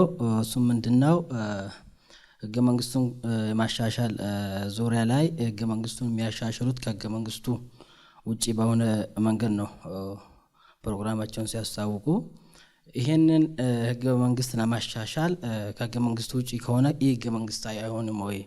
ህገ መንግስታዊ መሰረታችሁስ ምንድን ነው? ከህገ መንግስቱ ውጪ በሆነ መንገድ ህገ መንግስቱን ሊያሻሽል የሚያስችላችሁ ነገር ለማለት ነው። አመሰግናለሁ። እሺ፣ በጣም ጥሩ ጥያቄ ነው። ጥሩ ኮንሰርን ነው። የፓርቲያችን መሪ ቅድም ሲያቀርቡ እንደነበረው ህገ መንግስት ለህዝብ የተፈጠረ እንጂ ህዝብ ለህገ መንግስት ተብሎ የተፈጠረ አይደለም። ህገ መንግስቱ አንቀጽ 104 እና አንቀጽ 105 በአጋጣሚ ወይም ዴሊብሬትሊ ታስቦበት ከዚህ ቀደም የነበረው ስርዓት በጣም ሪጅድ እንዲሆን ማስተካከል ከባድ እንዲሆን አድርጎ ነው ያደረገው። ስለዚህ ያንን ተቀብለን ለዘላለም እንኖራለን ማለት ነው እንዴ? አይደለም። ቅድም ስንጠቅስ እንደነበረው ኢትዮጵያ ውስጥ ያሉ ችግሮች ሁሉ መንስኤ ይሄ ህገ መንግስት ነው። አንዳንድ ሀገራት እንደዚህ አይነት ዴድሎክ ሲያጋጥማቸው በሪፈረንደም ያደርጉታል። ለኢትዮጵያ ህዝብ ውይይቱን እናቀርብና የተከበርከው የኢትዮጵያ ህዝብ ወይ ከዚህ ቀደም የነበረው ስርዓት ህገ መንግስት ለማሻል እንዳንችል አድርጎ ቆልፎብን ስለሄደ በዚህ አንቀጽ ላይ ሪፈረንደም እንድታደርግ እንጠይቃለን ብለን እንጠይቀዋለን። ህገ መንግስት ማሻሻያውን አንድ ጊዜ በዚህ መልኩ ካልተሻገረው በስተቀር መቼም ህገ መንግስት እናሻሽል አንችልም። ቅድም የተከበሩ አወያይም ሲያነሱት ነበር። አንዳንድ አንቀጾች መሻሻል ይሄን አንቀጽ ጨምሮ ህገ መንግስቱ የሚሻሻልበት አንቀጽ ጨምሮ በጣም ሪጅድ ነው። በዓለም ላይ ከባድ ከሚባሉት ውስጥ ነው። ሁሉም ክልሎች ውስጥ ተቀባይነት ማግኘት አለበት። አንዳንዶቹ ደግሞ 2/3 ክልሎች ውስጥ ማጆሪቲ ቮት ማግኘት አለበት። ስለዚህ ከዚህ ቀደም የነበረው ስርዓት ስለቆለፈው ዘላለም እየተፈናቀልን አንኖርም፣ ዘላለም እየሞትን እያለቀስን አንኖርም። ብልጽግና ቅድም ሲያነሱ ሰምታችኋል። አሁንም ቢሆን ህገ መንግስቱን ለማሻል ምንም አይነት ቁርጠኛ አቋም የላቸው። እኛ ግን የችግሩ መንስኤ ደርሰንበታል። አሁን ያለው ህገ መንግስት ነው። ይሄን ለማሻሻል ቅድም ይህ ህገ መንግስታዊ ሲባል በኃይል በምናምን አይደለም። ወንድሜ ሲያቀርበው ምናልባት በቤታችሁ ሆናችሁ የምትከታተሉ ሰዎች በዛ ሴንስ አንደርስታንድ እንዳታደርጉት እንፈራለን። ይህ ህገ መንግስታዊ ስንል በጉልበት በኃይል በነፍጥ አይደለም፣ ሪፈረንደም አንድ አማራጭ ነው። ምናልባት እዛ ላይ ስፔሲፊካሊ ባይገለጽም አንድ ጊዜ ግን ያን ዴድሎክ ለመሻገር ስንል ሪፈረንደም አድርገን ያንን እናልፈዋለን ብለን እናስባለን። ጥያቄውን ለመመለስ የተመደበላችሁ ጊዜ ተጠናቋል። ወደ ሌላ ጠያቂ እናልፋለን። ሌላ እሺ፣ አመሰግናለሁ። አንድ ጥያቄ ለኢዜማ ምናልባት የክልል አወቃቀርን በተመለከተ በሌላ ክልል የሚኖሩ ሌሎች ብሔር ብሔረሰቦችና ህዝቦችን በተመለከተ ከሚደርሱ ሁለት ነገሮች ይነሳሉ። አንዱ ስያሜያቸው የሚሰጣቸው ስያሜ የሚል አንስታችኋል። ሁለተኛ ደግሞ ምናልባት የመብቶች ጥሰት ሊሆን ይችላል። ሶ የእናንተ ጥያቄ ስያሜውን መቀየር ነው ወይስ ለአጠቃላይ ለህገ መንግስታዊ ስርዓቱ መቀየር ምክንያት ይሆናል ብላችሁ ነው የምታምኑት? ምክንያቱም የኢትዮጵያ ብሔር ብሔረሰቦች አትሊስት በሌላ ክልል የሚኖሩት ሁለት መብቶች አለው ብለው ሊትሬቸሮች ያስቀምጣሉ። የመጀመሪያው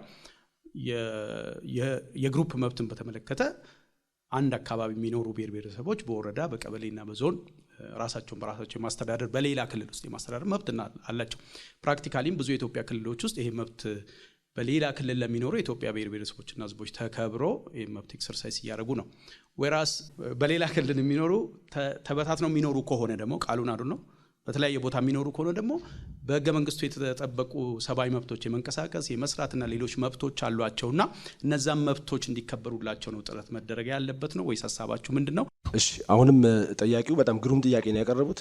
በነገራችን ላይ የኢትዮጵያ ህዝብ መረዳት ያለበት አንድ ነገር ብለን የምናምነው አሁን ባለው ስርዓት ኢትዮጵያ ውስጥ ክልሎች ለሆኑ ብሔሮች ተሸልመዋል። ባለቤትና ቅድም ስናቀርብ እንደነበረው ባለቤትና ነባር መጤ ሰፋሪ ተብሎ የተከለለበት በአጥር የተገደበበት ሀገር ነው። ነገር ግን እውነታው እንደዛ አይደለም። እነዚህ ሰዎች በሚኖሩባቸው ክልሎች ምንድን ናቸው? እዛ ሀገር ላይ መሪ መሆን አይችሉም። የፖለቲካ ተሳትፏቸው በቴክኒካል የተገደበ ነው። አንድ በኦሮሚያ ክልል የሚኖር ከአማራ ክልል ወይ ከትግራይ ክልል ወይ ከሲዳማ የሄደ ሰው ዳኛ መሆን ይችላል? ሜየር መሆን ይችላል? ከንቲባ መሆን ይችላል? መሪ መሆን ይችላል? አይችልም። እኛ ይህንን እንቀይራለን ያለው የክልሎችን ክልልን ክፍለ ሀገር ማድረግ አይደለም ቁም ነገሩ። ክልሎችን ስናዋቅር እዛ ክልል ውስጥ አሁን ለጊዜው ቋንቋን ከግምት ውስጥ እናስገባለን። ነገር ግን አሰፋፈርን ከግምት ውስጥ በማስገባት አንድ ክልል ለአንድ ባለቤት አይሆንም። ኢዜማ ሲመረጥ መመረጡም አይቀርም። አንድ ክልል የአንድ ብሔር ባለቤት አይሆንም። እዛ ለሚኖሩ ማይኖሪቲስ የተሻለ መብት የሚሰጠው እኛ ያመጣነው ፕሮፖዛል ነው። ክልል በአሰፋፈር ሌሎችን የሀብት ክፍል ሌሎችን ታሳቢ ባደረገ መልኩ እናዋቅራለን። ስለዚህ ማይኖሪቲዎች የምንጠብቀው እኛ ነን እንጂ ብልጽግና ወይም አሁን ያለው የህገ መንግስት ስርዓት አይደለም ብለን እናምናለን። ከታዳሚዎች ጥያቄ የሚቀርብበትና የፖለቲካ ፓርቲዎች ምላሽ የምትሰጡበትን ምዕራፍ አጠናቀናል። ጥያቄ ያቀረባችሁ ታዳሚዎችንም ምላሽ የሰጣችሁ የፖለቲካ ፓርቲዎችንም እናመሰግናለን። አሁን ወደ ቀጣዩ ምዕራፍ የምናልፍ ይሆናል። ቀጣዩ ምዕራፍ የሚሆነው እዚህ የምትገኙ የፖለቲካ ፓርቲዎች እርስ በርሳችሁ አንዳችሁ ለአንደኛችሁ ጥያቄ የምታቀርቡበት ምዕራፍ ነው የሚሆነው። በንግግር ቅደም ተከተላችሁ መሰረት የወላይታ ህዝቦች ነጻነት ንቅናቄ ነው ጥያቄ ማቅረብ ቀዳሚ እድሉን የሚወስደው። መቀጠል ይቻላል። እሺ አመሰግናለሁ። እኔ ጥያቄ ማቅረብ የምፈልገው ለኢዜማ ነው። ፓርቲያችሁ ብዝሃነት ማለት ምን ማለት ነው ብሎ ያምናል? ብዝሃነት ማለት ምን ማለት ነው ብሎ ነው የሚያምነው ፓርቲያችሁ የሚል አንድ ጥያቄ ብቻ ነው ያለኝ።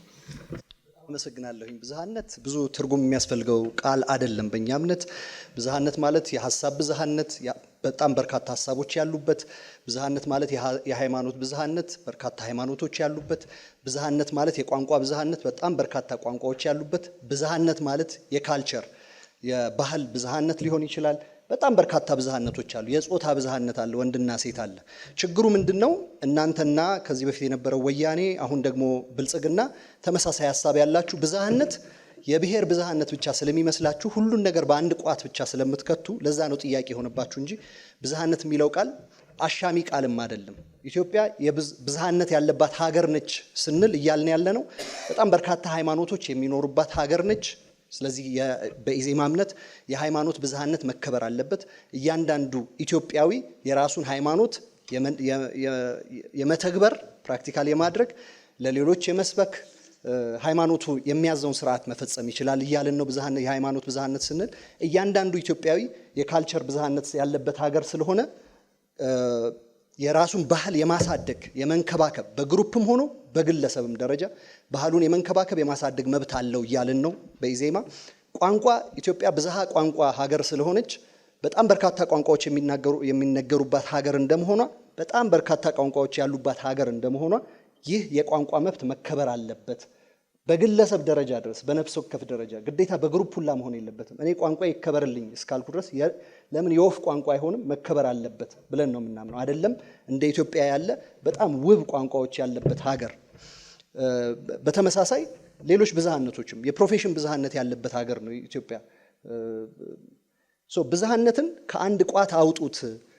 በተለይ ፖለቲካ ላይ ስንመጣ ደግሞ በብዝሃነት የተዋብንና የተገመድን አንድ ህዝብ ነን። እንደ አንድ ህዝብ በጋራ የሚያኖረን ነገር ላይ እናተኩር እያልን ነው። ብዝሃነት ማለት በጣም በርካታ ኤሌመንቶች ያሉት መሆኑን ማስረዳት ፈልጋለሁ። ኢዜማ ጥያቄ ያለው መለስ የተመደበላችሁ ጊዜ ተጠናቋል።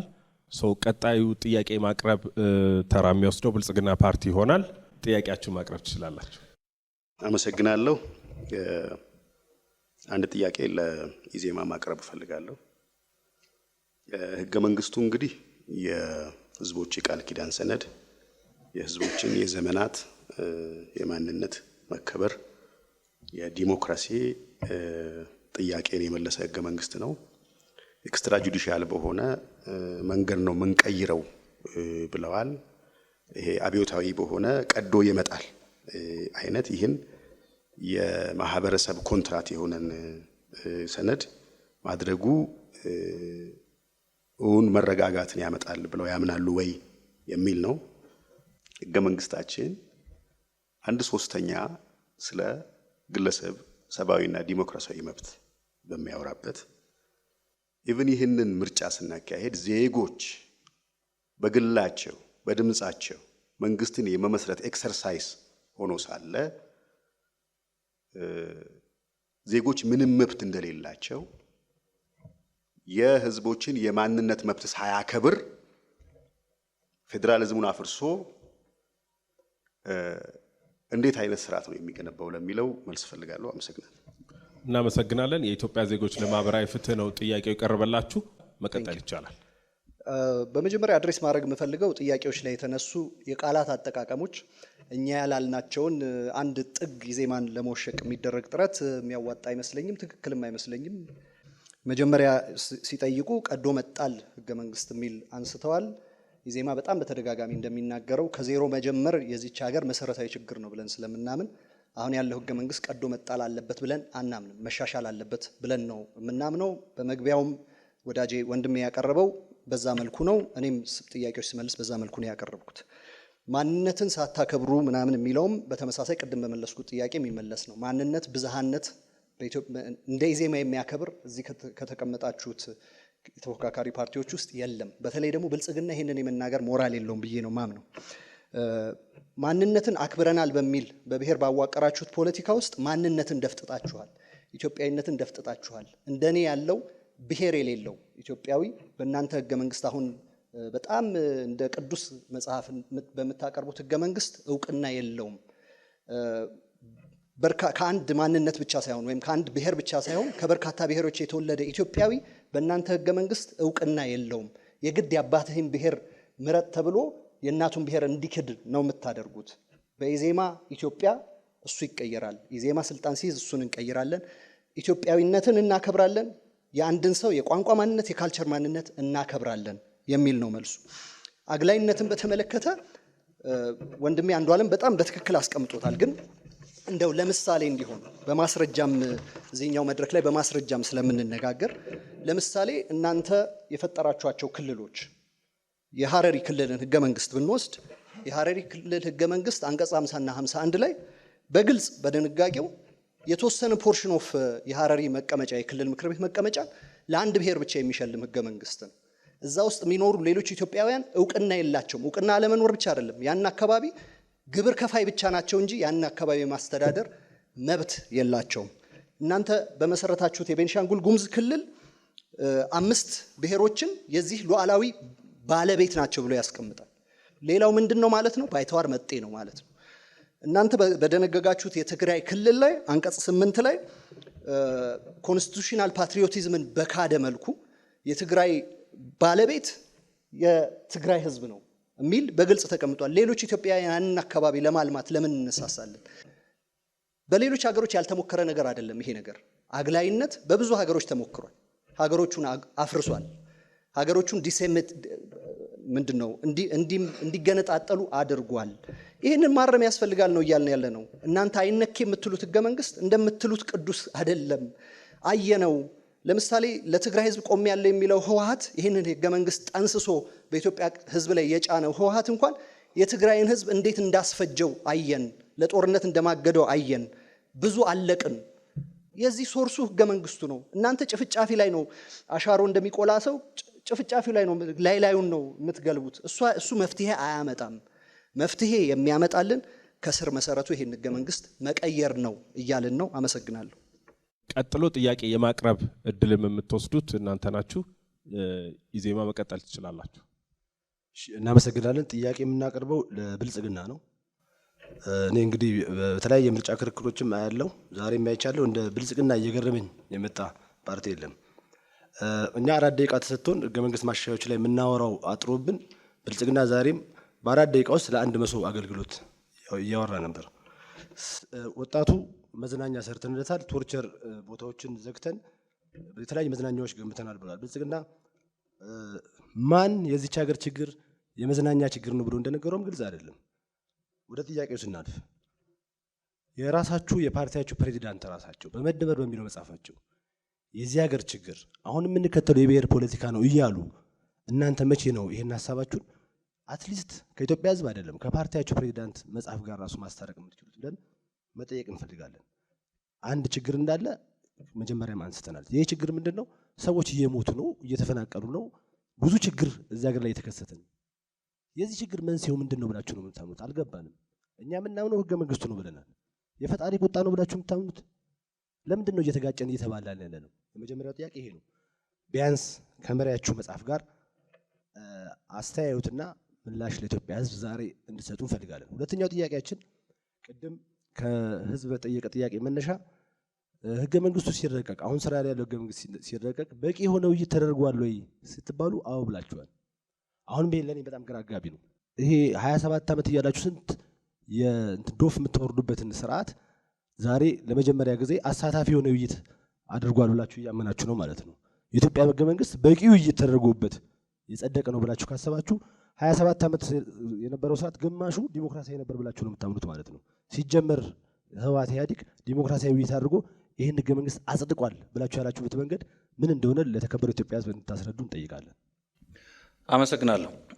በቅድሚያ የተነሳው የህዝብ አገልግሎትን ከማሳለጥ ጋር ተያይዞ በእርግጥ ጥያቄ አይደለም አስተያየት ነው፣ ግን እንደ አስተያየት አድሬስ ለማድረግ ፈልጌ ነው። አንደኛ መሶብ ዲጂታል አንድ ማዕከል አገልግሎት እና መሰል የተቋማት አገልግሎቶችን በሚመለከት የመንግስት አሰራር ግልጸኝነት፣ ተጠያቂነት ከሙስናና ጉበኝነት የጸዳ እንዲሆን ለህዝባችን የገባነውን ቃል እየፈጸምን ያለነው ስራ ነው፣ ተግባር ነው። ስለዚህ ይሄ ሊናናቅና ሊተች ይገባል ብዬ አላስብም። ከዛ ውጪ አሁን ለተለያዩ ቱሪስት መዳረሻነቶች እየዋሉ ያሉ ቦታዎችን በሚመለከት ነገ ትላንት ላይ ቶርቸር ሲፈጸምባቸው የነበሩ ቦታዎች ናቸው። ስለዚህ ይሄ የሀገራችን የጀርባ አጥንት የሆነውን የቱሪዝም ኢንዱስትሪን ከማስፋት አንጻር የተሰሩ ስራዎችን ከማጣጣል ውጪ እንደው በቁንጽል ከማየት ውጪ የዘለለ ነው ብለን አናምንም። ከዛ ውጪ የብሔር ፖለቲካ የሀገራችን ችግር ነው መደመር መጽሐፍ ይላልና ይሄን እንዴት ትቀበላላችሁ የሚለው አሁን እናንተ ያመጣችሁት የአንድነትን በሚመለከት ይሄ ስቲል የኢትዮጵያዊነት ህብረ ብሔራዊ አንድነት የብሔር ብሔረሰቦችን ቋንቋ፣ ማንነት፣ የራስን ዕድል በራስ የመወሰንን የሚያረጋግጥ ሳይሆን ከፈት ሲደረግ ልሞጥ ነው።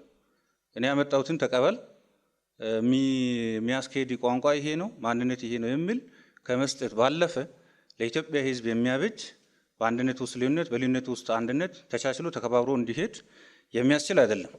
ቅድም በንግግሮች መካከል የተነሳውን ቢሆን ኢትዮጵያዊ በየትኛውም የኢትዮጵያ ክልል ተንቀሳቅሶ ስራ የመስራት ሀብት የማፍራት የመምረጥ የመመረጥ የማስተዳደር የመምራት የመንግስት ሆነ የግል ስራዎች ላይ ተቀጥሮ የመስራትን የሚከለክል የህግ ድንጋጌም ተግባራዊ አፈጻጸምም የለም።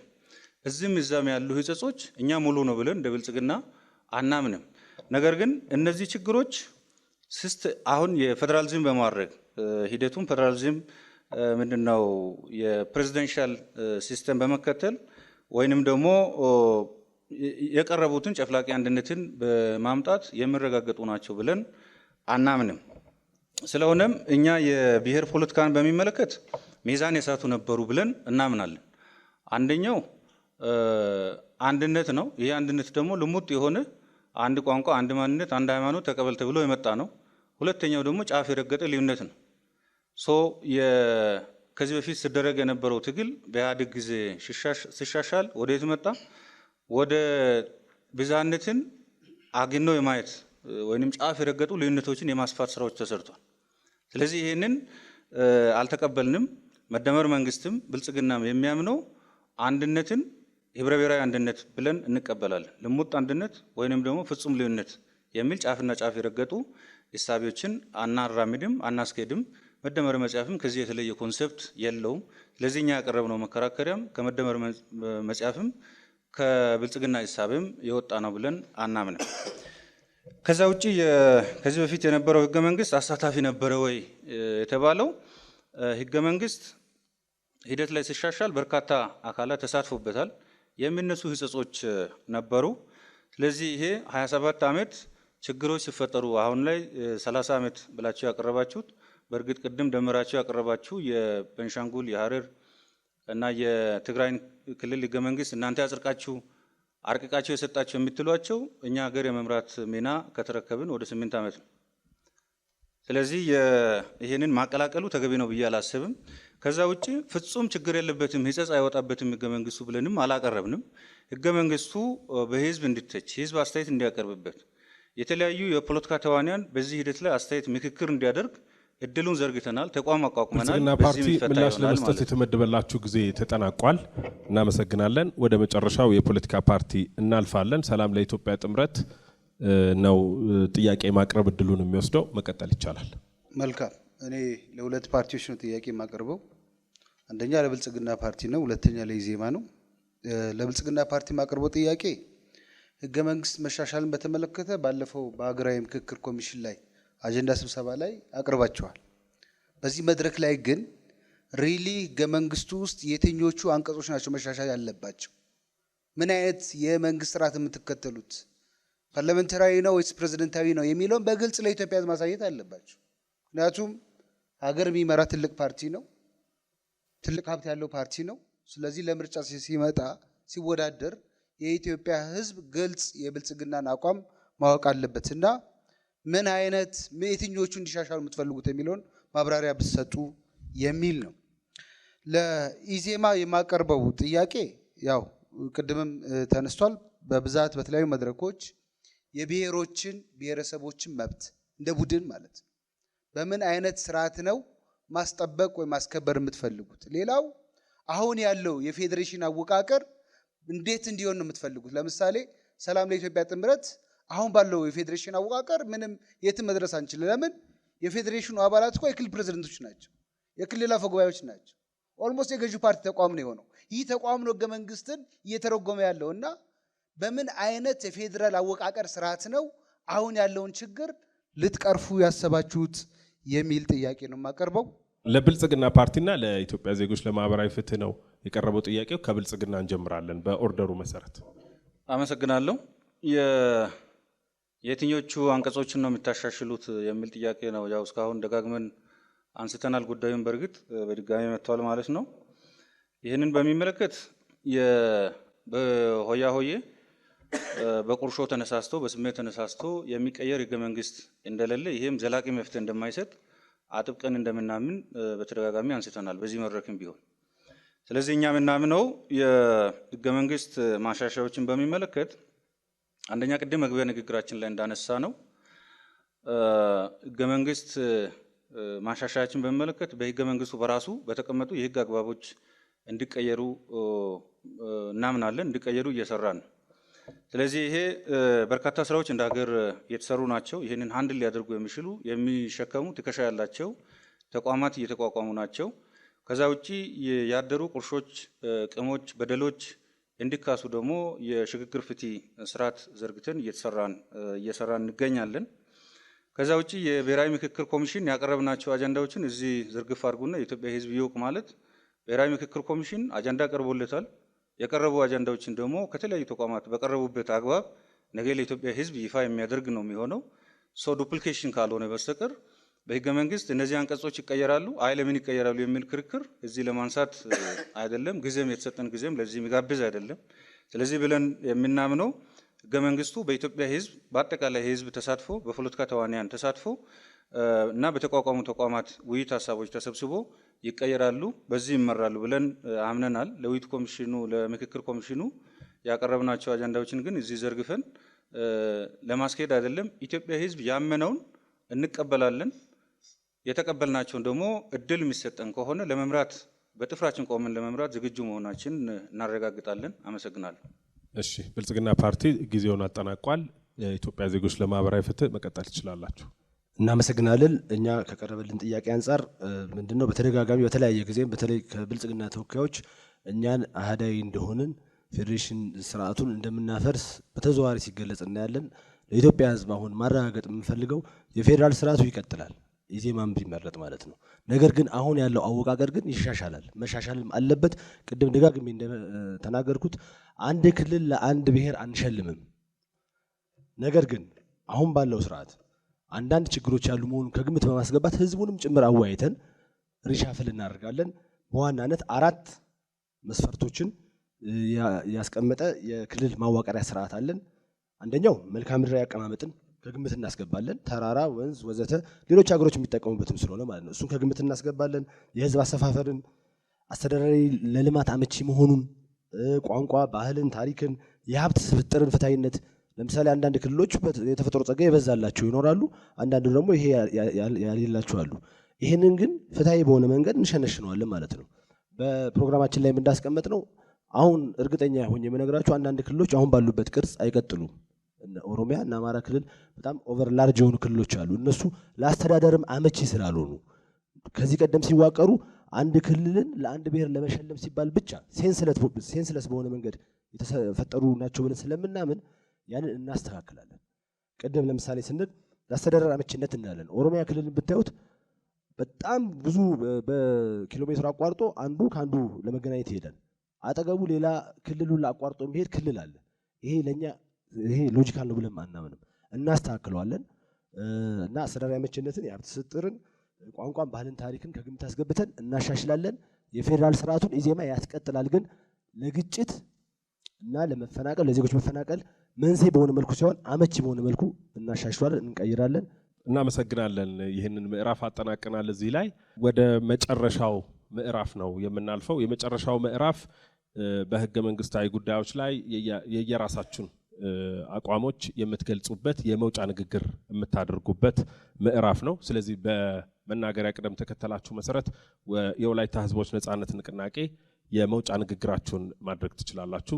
አመሰግናለሁ። ክቡራንና ክቡራት ኢትዮጵያውያን ወህንን እንድትመርጡ የተሟላ ህገ መንግስታዊ አተገባበር ስርዓቱን መሬት ላይ በማውረድ አሁን እየተፈጸሙ ያሉ ውስብስብ የሆኑ ችግሮችን ለመፍታት እንሰራለን። በአጠቃላይ ህገ መንግስት የአዲሲቷ ኢትዮጵያን ለመገንባት መሰረት ለመጣል የሚያስችሉ በርካታ ድንጋጌዎችና ብዝሃነትን በተገቢው ማስተናገድ የሚያስችሉ ዓለም አቀፋዊ ህጎችን ድንጋጌዎችን የያዘ ህገ መንግስት በመሆኑ በውስጡ የተፈጠሩ ችግሮችን ለመፍጠር በተለይ በህገ መንግስቱ ላይ ሙሉ በሙሉ ሀገራዊ የጋራ መግባባት ለመፍጠር የሚያስችል ስራ በበቂ ሁኔታ ባለመሰራቱ ምክንያት ህገ መንግስቱ ዘብ የሆነ አካልን ማግኘት በዚህ ሰዓት አልተቻለም። በዚህ ምክንያት የተለያዩ አካባቢዎች ላይ የሚከሰቱ ችግሮች መፍትሄ ፍለጋ ይሄ ህገ መንግስታዊ በሆነ መልኩ የሚደረጉ መኳተኖች አሉ። እነዚህ መቆም እንዳለባቸው እናምናለን። የአንድ ሀገር መንግስት የመጀመሪያ ግዴታው በዜጎች ማንነቶች ይሁንታ የተደራጀውን ህገ መንግስት መጠበቅ፣ መከላከል፣ ማስፈጸም ነው። በሀገራችን ላይ ያለው ግዙፍ ነው ውስብስብ ማህበራዊ፣ ኢኮኖሚ፣ ፖለቲካዊ ቀውሶች ሙሉ በሙሉ ህገ መንግስታዊ ድንጋጌ ከመሸራረፍ ጋር የተያያዙ ለብሔር ብሔረሰቦችና ህዝቦች ህገ መንግስቱ ያገናጸፏቸውን መብቶች፣ ነጻነቶችና ውክልናዎች ላይ ቅሬታ የነበራቸው ከረጅም ጊዜ ጀምሮ ተያይዞ የመጡ ዘውዳዊ አገዛዝ ናፋቂነት አስተሳሰቦች፣ የትምክህት የጥበት አባዜ የተጠናወታቸው አዳሪያን ቡድኖች የሚፈጥሩት ችግር ተከትሎ የሚፈታ ጠንካራ መንግስት ባለመኖር እንደዚሁም ራሱ አገሪቱን የሚመራው የህገ መንግስት ጠባቂ አካል በሚፈጥራቸው ህገ መንግስታዊ ጥሰቶች ምክንያት የተፈጠሩ እንጂ ከራሱ ከህገ መንግስቱ የመነጩ አለመሆናቸውን መላው ኢትዮጵያዊ ያምናል። አንድም ይህ ህገ መንግስት የህጎች እናት በባህሪው ጥቅል የሆነው ህገ መንግስት እሱን መሰረት አድርጎ የሚወጡ የክልሎች ህገ መንግስቶችን ጨምሮ የሚወጡ አዋጆች፣ ህጎች ለሰፊው ህዝብ ጥቅም ሳይሆን በመሳሳብ ላይ ለተመሰረተ ፍላጎት ምላሽ ለመስጠት ሲባል አለዚያም በአውጪዎች አቅም ማነስ ምክንያት በተፈጠረባቸው አተረጓጓምና አፈጻጸም ህጸጽ ምክንያት የፈጠሩት ሰጥ አገባ የሚፈታ ጠንካራ መንግስታዊ ስርዓት ባለመኖሩ የተፈጠሩ ችግሮች መሆናቸውን እናምናለን። በመሆኑም ፓርቲያችን እነዚህን እንከን የለሽ ህገ መንግስታዊ መርሆችና ድንጋጌዎችን በአግባቡ መተርጎም የሚችል ህገ መንግስት ጠባቂ የሆነ መንግስታዊ ተቋም እና አሰራር በመፍጠር ህገ መንግስቱ የሚመነጩ ህጎችና አዋጆች የሰፊውን ህዝብ መብት፣ ጥቅም፣ ፍላጎት በሚያማክል መልኩ እንዲከለሱ በማድረግ የተፈጠሩ ያሉ ችግሮችን በቀላሉ መፍታት እንደሚቻል በጽኑ እናምናለን። ለምሳሌ ለውስጣዊ ግጭት ህገ መንግስታዊ ምላሽ የመስጠት ብቃት ማነስ በአገር ደረጃ በሰፊው የሚስተዋል የሰብአዊ መብቶች አለመከበር፣ የውጭ ግንኙነትና ዲፕሎማሲያዊ ተግባቦት እጥረት፣ ከቀበሌ እስከ ፌደራል የሚታዩ አስፈጻሚ አካል አምባገነንነት፣ በተለይም በነፃና ገለልተኛ ተቋማት ላይ የሚስተዋል መንግስታዊ ጣልቃ ገብነት፣ ፍትሐዊ የሀብት ክፍፍልና የልማት አቅሞች ስርጭት ኢፍትሐዊነት፣ መንግስታዊ ፋይናንስ ግልጸኝነት ማነስ፣ የሀገሪቱ የተፈጥሮ ሀብት አጠቃቀም ስርዓት፣ የኃይል አለመመጣጠን፣ ለህገ መንግስታዊ ጥያቄዎች የሚሰጥ ህገ መንግስታዊ ምላሽ፣ የህግ የበላይነትን ለማስፈን የሚደረግ የሚስተዋል ውስንነት፣ የታችኛው እርከን ላይ የሚታይ ማን አለብኝነትና በስልጣን መባለግ፣ የተዛባ የንግድና ግብይት ስርዓት፣ የገበያ እጥረት፣ በማክሮ ኢኮኖሚ ማሻሻያ ምክንያት የተፈጠረ የገንዘብ ዋጋ ግሽበት፣ ኃላፊነትን የሚወስድ አካል ማጣት፣ 80 በመቶ የሚያለው ዜጋ አርሶ አደር የግብርና ግብዓት ድጎማና ኤክስቴንሽን ድጋፍ መንፈግ፣ እነዚህና መሰል ችግሮች በአገሩ ላይ ህገ መንግስት ያስቀመጣቸውን ዜጎችን መብትና ጥቅም ለማስከበር በሚያስችል ደረጃ ባለመሰራታቸው የተፈጠሩ ቀውሶች መሆናቸውን በደንብ እናምናለን። ከዚህም የተነሳ ትምህርት ወስደን እነዚህን ሳይሸራረፉ ሊፈጸሙ የሚችሉ ህግን መሰረት ያደረጉ ህጎችና አዋጆችን በማሻሻል ወህነን የተሟላ አገራዊ ስብዕና ያለውን የህገ መንግስታዊ ስርዓት ለመገንባት ጠንክሮ ይሰራል። ወህነንን ብትመርጡ ሰላም፣ ልማት፣ ዲሞክራሲ በአግባቡ ይመለሳል። እናመሰግናለን። የወላይታ ህዝቦች ነጻነት ንቅናቄ የመውጫ ንግግር የማጠቃለያ ንግግር ለማድረግ የተመደበላችሁን ጊዜ አጠናቃችኋል። ቀጣዩ የመውጫ ንግግር የማድረግ ተራ ደግሞ የብልጽግና ፓርቲ ይሆናል። መቀጠል ይቻላል። አመሰግናለሁ። የተከበራችሁ የኢትዮጵያ ህዝቦች፣ መላው የሀገራችን ዜጎች፣ ኢትዮጵያ ብዙ ተስፋና እምቅ አቅም፣ ብዙ ድልና የረጅም ዘመን ታሪክ አላት። ነገር ግን የአቅሟን ያክል ውጤት፣ የእድሜዋን ያክል እድገት አላሳየችም። መለወጥ ሲገባቸው የተቸከሉ፣ መሻሻል ሲገባቸው ኋላ የቀሩ፣ መመለስ ሲገባቸው ያልተመለሱ፣ መሰራት ሲገባቸው ውለው ያደሩ ጉዳዮች አሉባት። ብልጽግና ኢትዮጵያ 6 መሰረታዊ ችግሮች ቀፍድደው የያዟት ሀገር ናት ብለን እናምናለን። እነዚህም የህብረ ብሔራዊነትና የአንድነት አለመጣጣም፣ ኋላ ቀርነትና ድህነት፣ ግጭትና ጦርነት፣ የጸና ዲሞክራሲያዊ የፖለቲካ ስርዓት አለመኖር፣ ያልተቋጨና ያልተግባባ የሀገረ መንግስት ግንባታ፣ በዛ ላይ የባህር በር ማጣቷ። እነዚህን ችግሮች በመቅረፍ የጸና የዲሞክራሲያዊ ስርዓት፣ የዳበረ ህገ መንግስታዊ ባህል፣ የሰመረ የሀገረ መንግስት ግንባታ እንዲኖር ትፈልጋላችሁ? ብልጽግናን ምረጡ። ሀገራችን ረጅም የመንግስትነት ታሪክ በተጻፈ ወይም ባልተጻፈ ህግ እና ስርዓት የመተዳደር ሰፊ ታሪክና ባህል ያላት ቢሆንም በዘመናዊ መልኩ እንደ ሀገር ከተዋቀርን ጀምሮ የሀገራችን የፖለቲካ ጉዞ ስክነት የጎደለውና መግባባት የተሳነው ሆኖ ቆይቷል። ይህም ሊሆን የቻለው ባለፉት ስርዓትና በአንዳንድ የፖለቲካ ተዋንያን ከጊዜያዊ ግብና ስልጣን ቆይታ ባሻገር ዘላቂ ግብና ዓላማን ያነገበ አባወራን በማስነሳት ከሚገኝ ጊዜያዊ ድጋፍ አሻራን በማኖር የሚፈጠር ዘላቂ ለውጥን የሚተልም አካሄድ ባለመሄዳችን ነው። ከዚህም የተነሳ የጸና ዲሞክራሲያዊ ስርዓትና የዳበረ ህገ መንግስታዊነት በሚፈለገው ደረጃ መሬት ሳይዝ ቆይቷል። ብልጽግና የኢፌዴሪ ህገ መንግስት የብሔር ብሔረሰቦችን የዘመናት የማንነት መብት መከበር ለማረጋገጥና ህብረ ብሔራዊ ፌዴራላዊ ስርዓት እንደ መንግስት አወቃቀርም እንደ ሀገር ግንባታ መሳሪያም ለመተግበር ያቀደ ለዜጎች ሰብአዊና ዲሞክራሲያዊ መብትን ያጎናጸፈ መሆኑን ያምናል።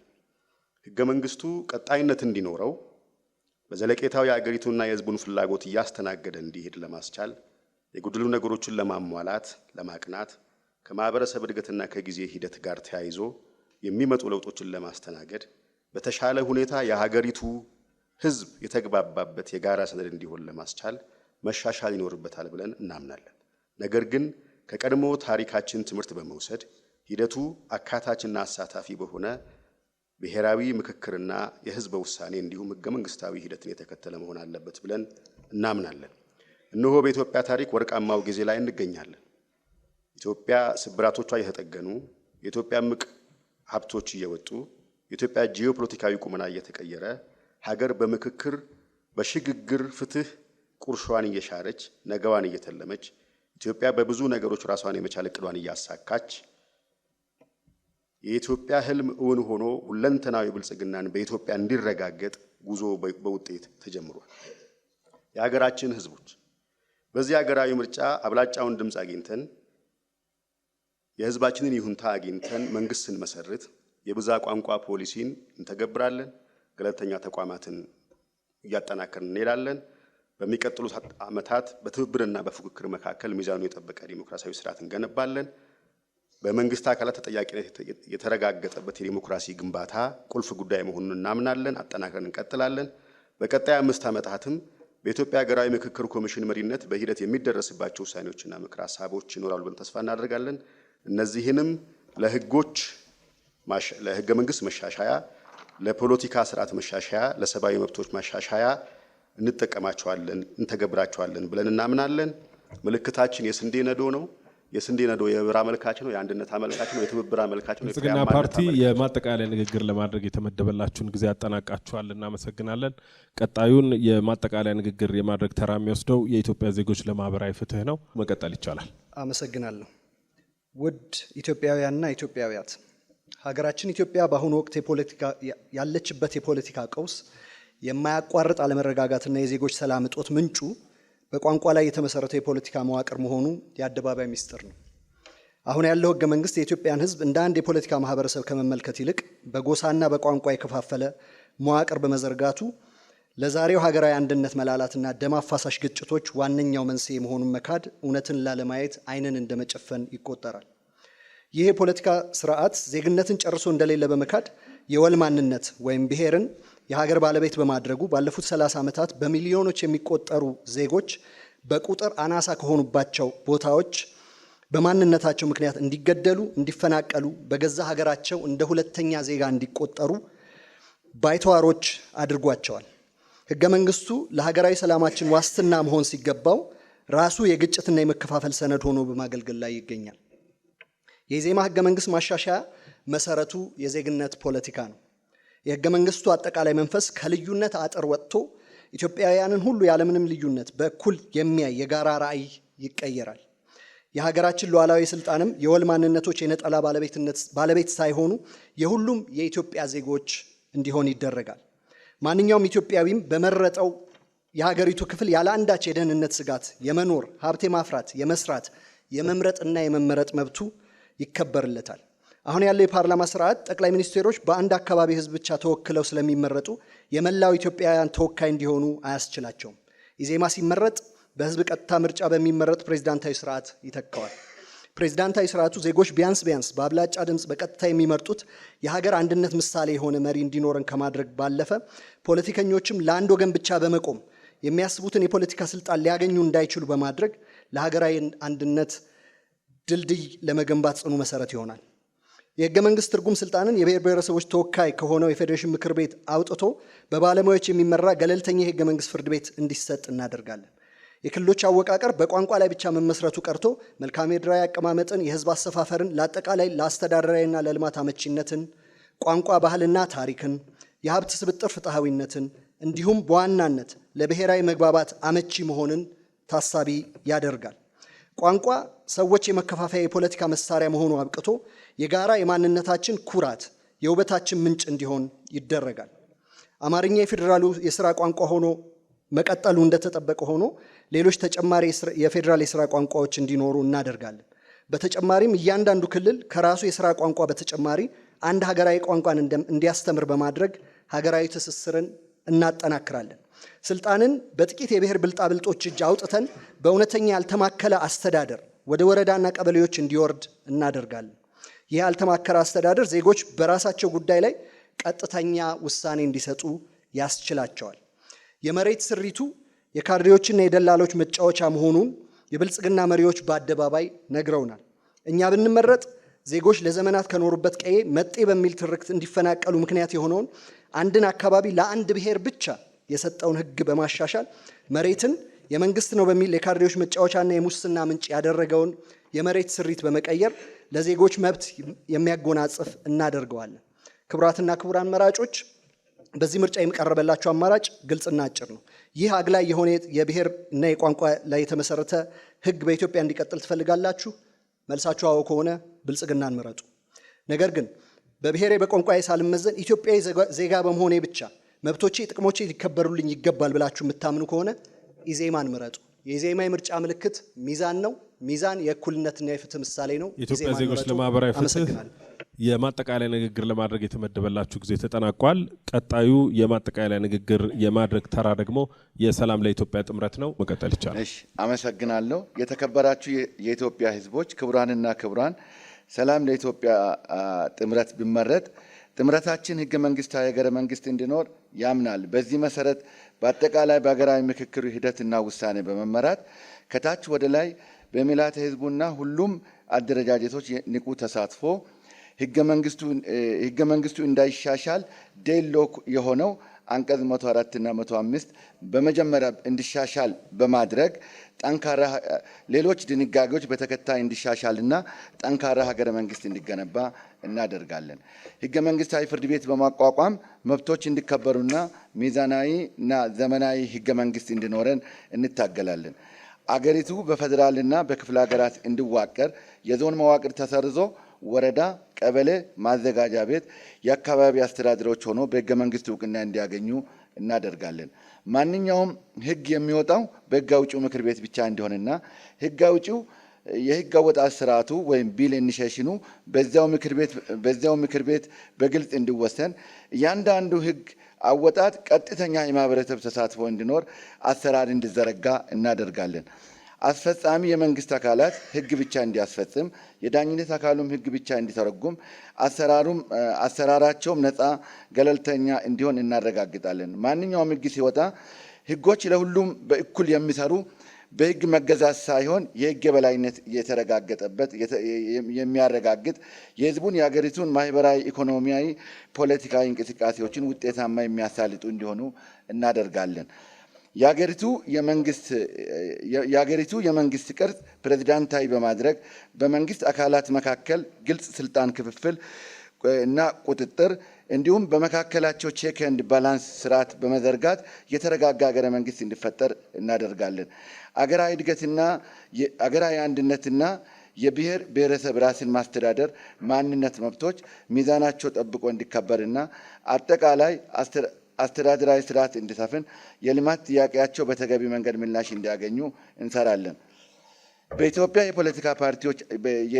የፖለቲካ ፓርቲዎች አደረጃጀት በህገ መንግስቱ እንዲደነገግና የፓርቲዎች አደረጃጀት ውህደት ያመጡ ጠንካራ መድበለ ፓርቲ እንዲኖር